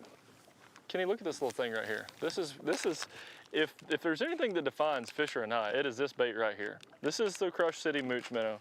And dude has got it tied on every single, I mean, I think every lake he goes to. It's a bait this small. Look how tiny that is. And that is Fisher and I's go-to. And he's so open about it, he don't even care if you show it. He's like, I don't care. They know I'm gonna throw it. It's either the Mooch minnow or the freeloader. This is Tennessee shad, but that's his go-to. He's like, I don't care if you know what it is or not. I'm throwing the Mooch minnow every time. So, and it works, obviously. That one just bit it right at the boat.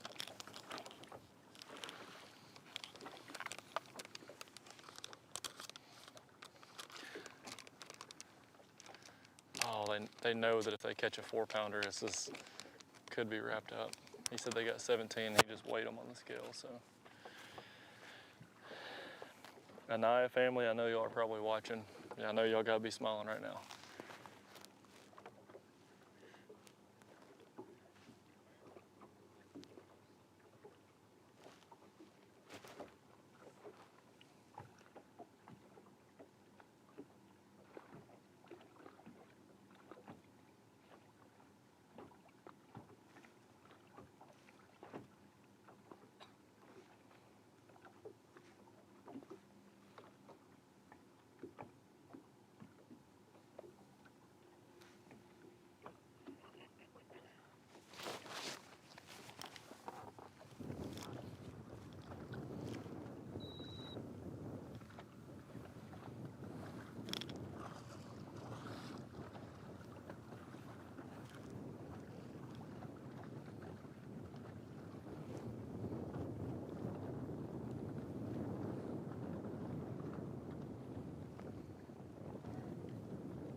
as you know, Jason has been up near the Gunnersville Dam, and he has seen a lot of fish catching action that was not able to be streamed on live due to the fact there's no cell signal there. So we're going to show you a few of those catches with boat number 7, Wesley McKellar and Adam Currington. Right there, though, you see Donnie Beck and Tony Harvey boating one of their fish this morning. You can tell by the clothing that they have on that is early in the morning. That is the first fish that they boated. And then we have I know boat number 7, Wesley McKellar and Adam Currington as well, hauling in some bass. But right there, Tony and Donnie again.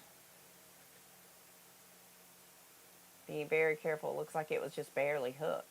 No, I think that. All right, here we go. Boat number 7, Wesley McKellar and Adam Currington. They had a 7-pound, they said, a 4, and a 2. So we're going to watch them bring those in. I know several of you have commented about the amount of traffic up there today.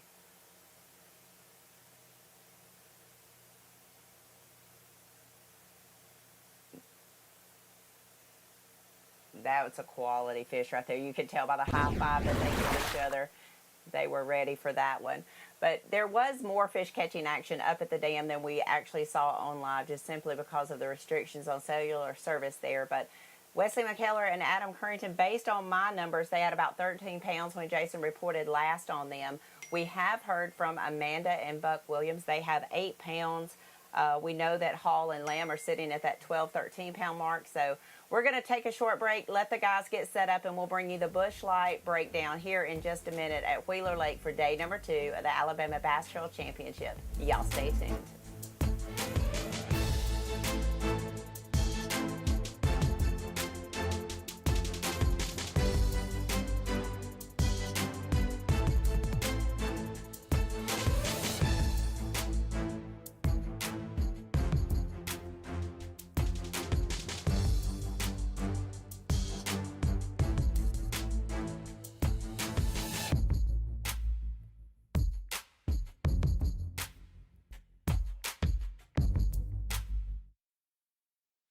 The Alabama Bass Trail, brought to you by Halo Fishing, NetBait, Bait Fuel, and Snagproof.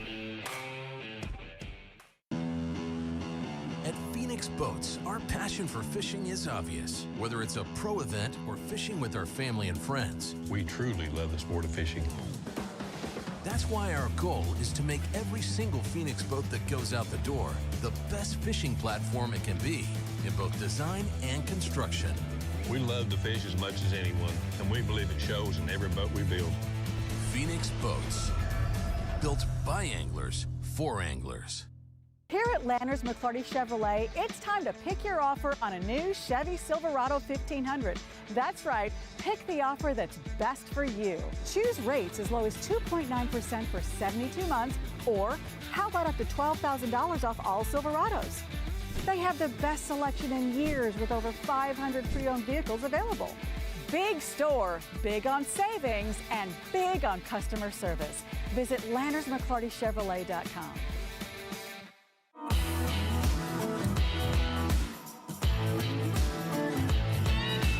At Southern Protection Agency, we're dedicated to providing top-notch security with a personal touch. Whether it's uniformed security, traffic control, or law enforcement services, we've got you covered.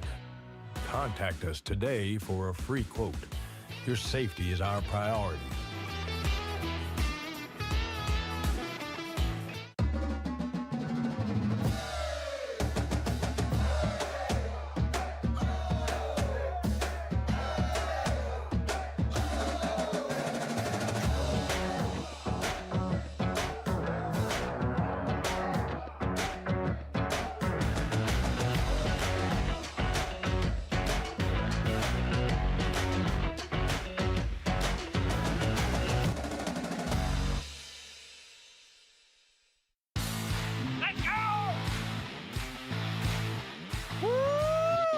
Ooh, I love it.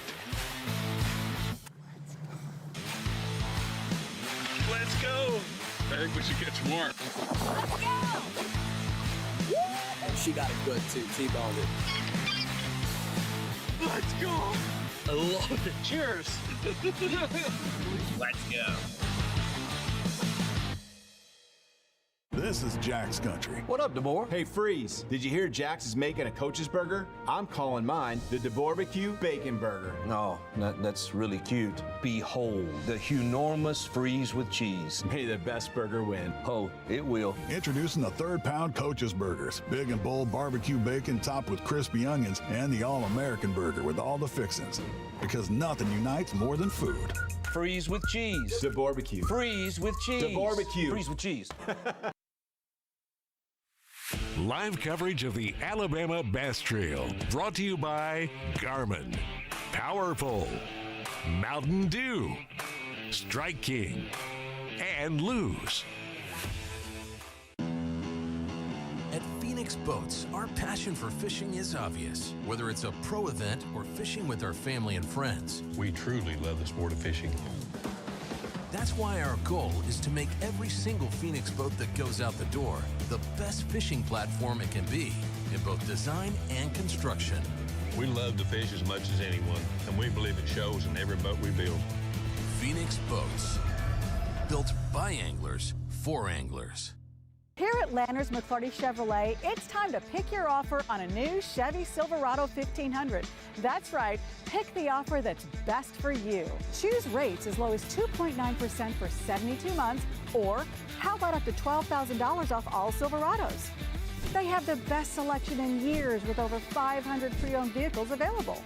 Big store, big on savings, and big on customer service. Visit LannersMcClartyChevrolet.com.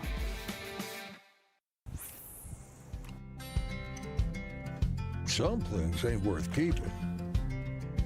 Yesterday's traditions, today's adventures, tomorrow's memories. Now that's something worth keeping. Fish Alabama and find your keeper. For more information, visit fishalabama.org. Stetson Blaylock, Todd Auten, Hank Jerry, let's go! Garmin Live Scope, I tell you right now, if you don't have it, you are behind. It's just wild. It's like a video game. If you do not have that Garmin Live Scope, you are definitely missing out. Bassmaster Classic Champion!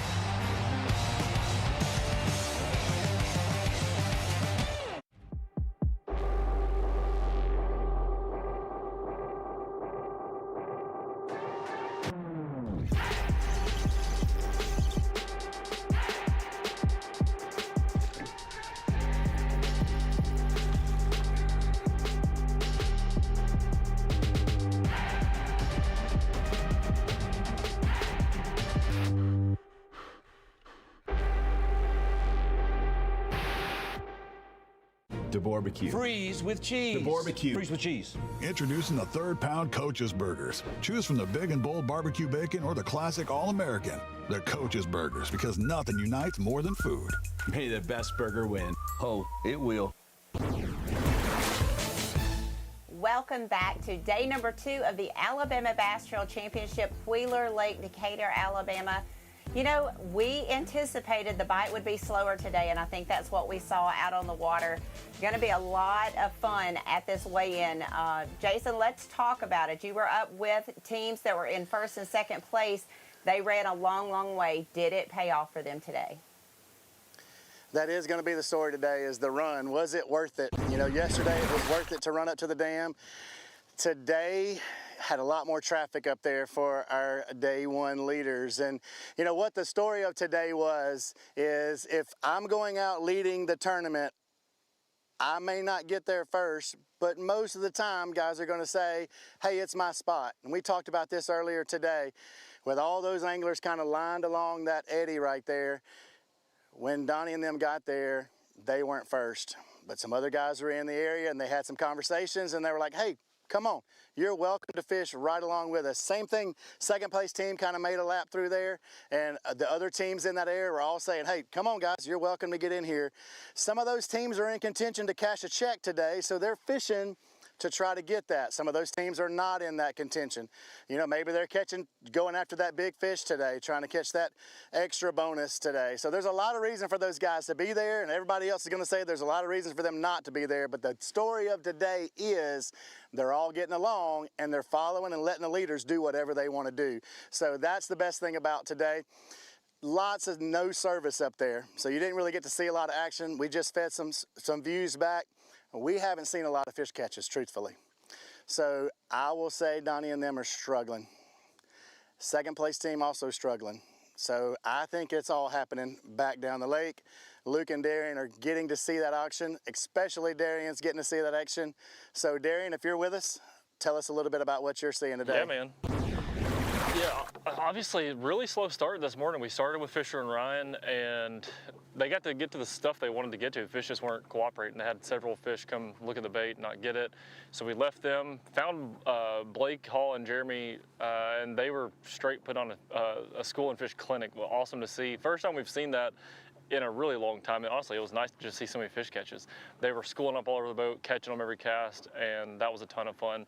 Came back up, found Fisher and Ryan, and I did the thumbs up, and Fisher gave me one back with a big smile, and he said, we've got 16 plus with a 1 pounder, and then they culled that 1 pounder with, I don't know, maybe a 2 pounder, but after they culled, he said, we've got 17 pounds now. And earlier this morning, I asked Fisher, I'm gonna be on you today, do you mind if I tell people you're catching them on? He's like, I don't care what you tell them. It's always going to be the same thing. Fisher throws the mooch minnow all the time. If it's little minnows, and if it's a big minnow, he throws the freeloader. But I have been instructed by Miss Kay that we can give away a massive pack of Rapala Crush City baits. That's obviously the boat wrap that Fisher and I has got. We're going to give away all of these for the winning weight guess of this event. So by the looks of today, the weights are going to be less than we all predicted in the podcast.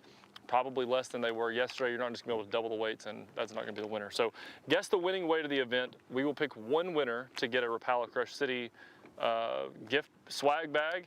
And she said give away some ABT gear. I want to have a little bit more fun with that. She didn't instruct me how to do that.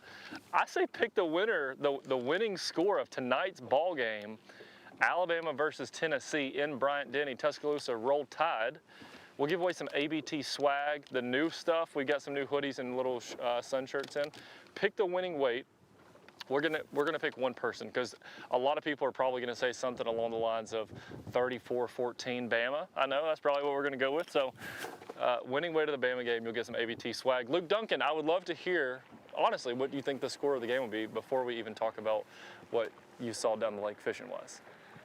I really like that 34-14, but, tilted the other way to the boys in orange. That's what I'm hoping to see down there at Bryant-Denny tonight, but I know that's going to be a rowdy place to play. Nighttime kickoff, everybody fired up in the state of Alabama for the third Saturday in October.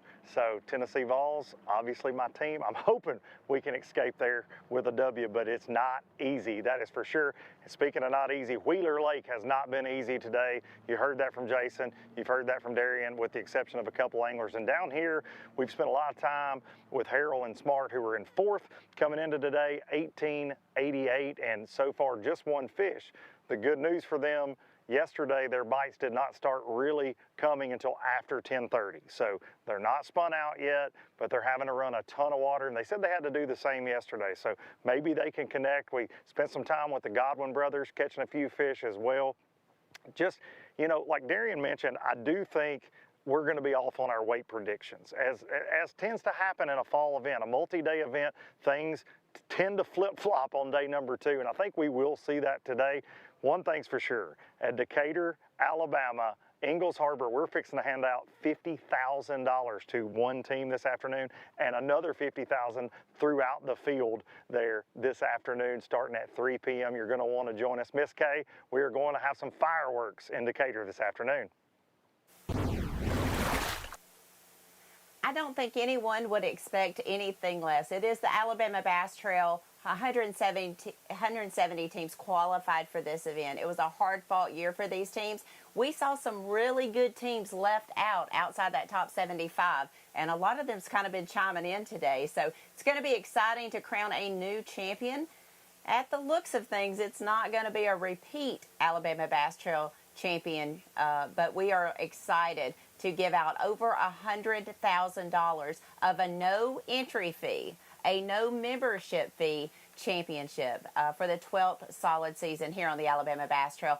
Thank you so much for tuning in. We are excited to be here in Decatur, Alabama. We look forward to closing out the 2025 Alabama Bass Trail season. We will see you right back here at 3 p.m.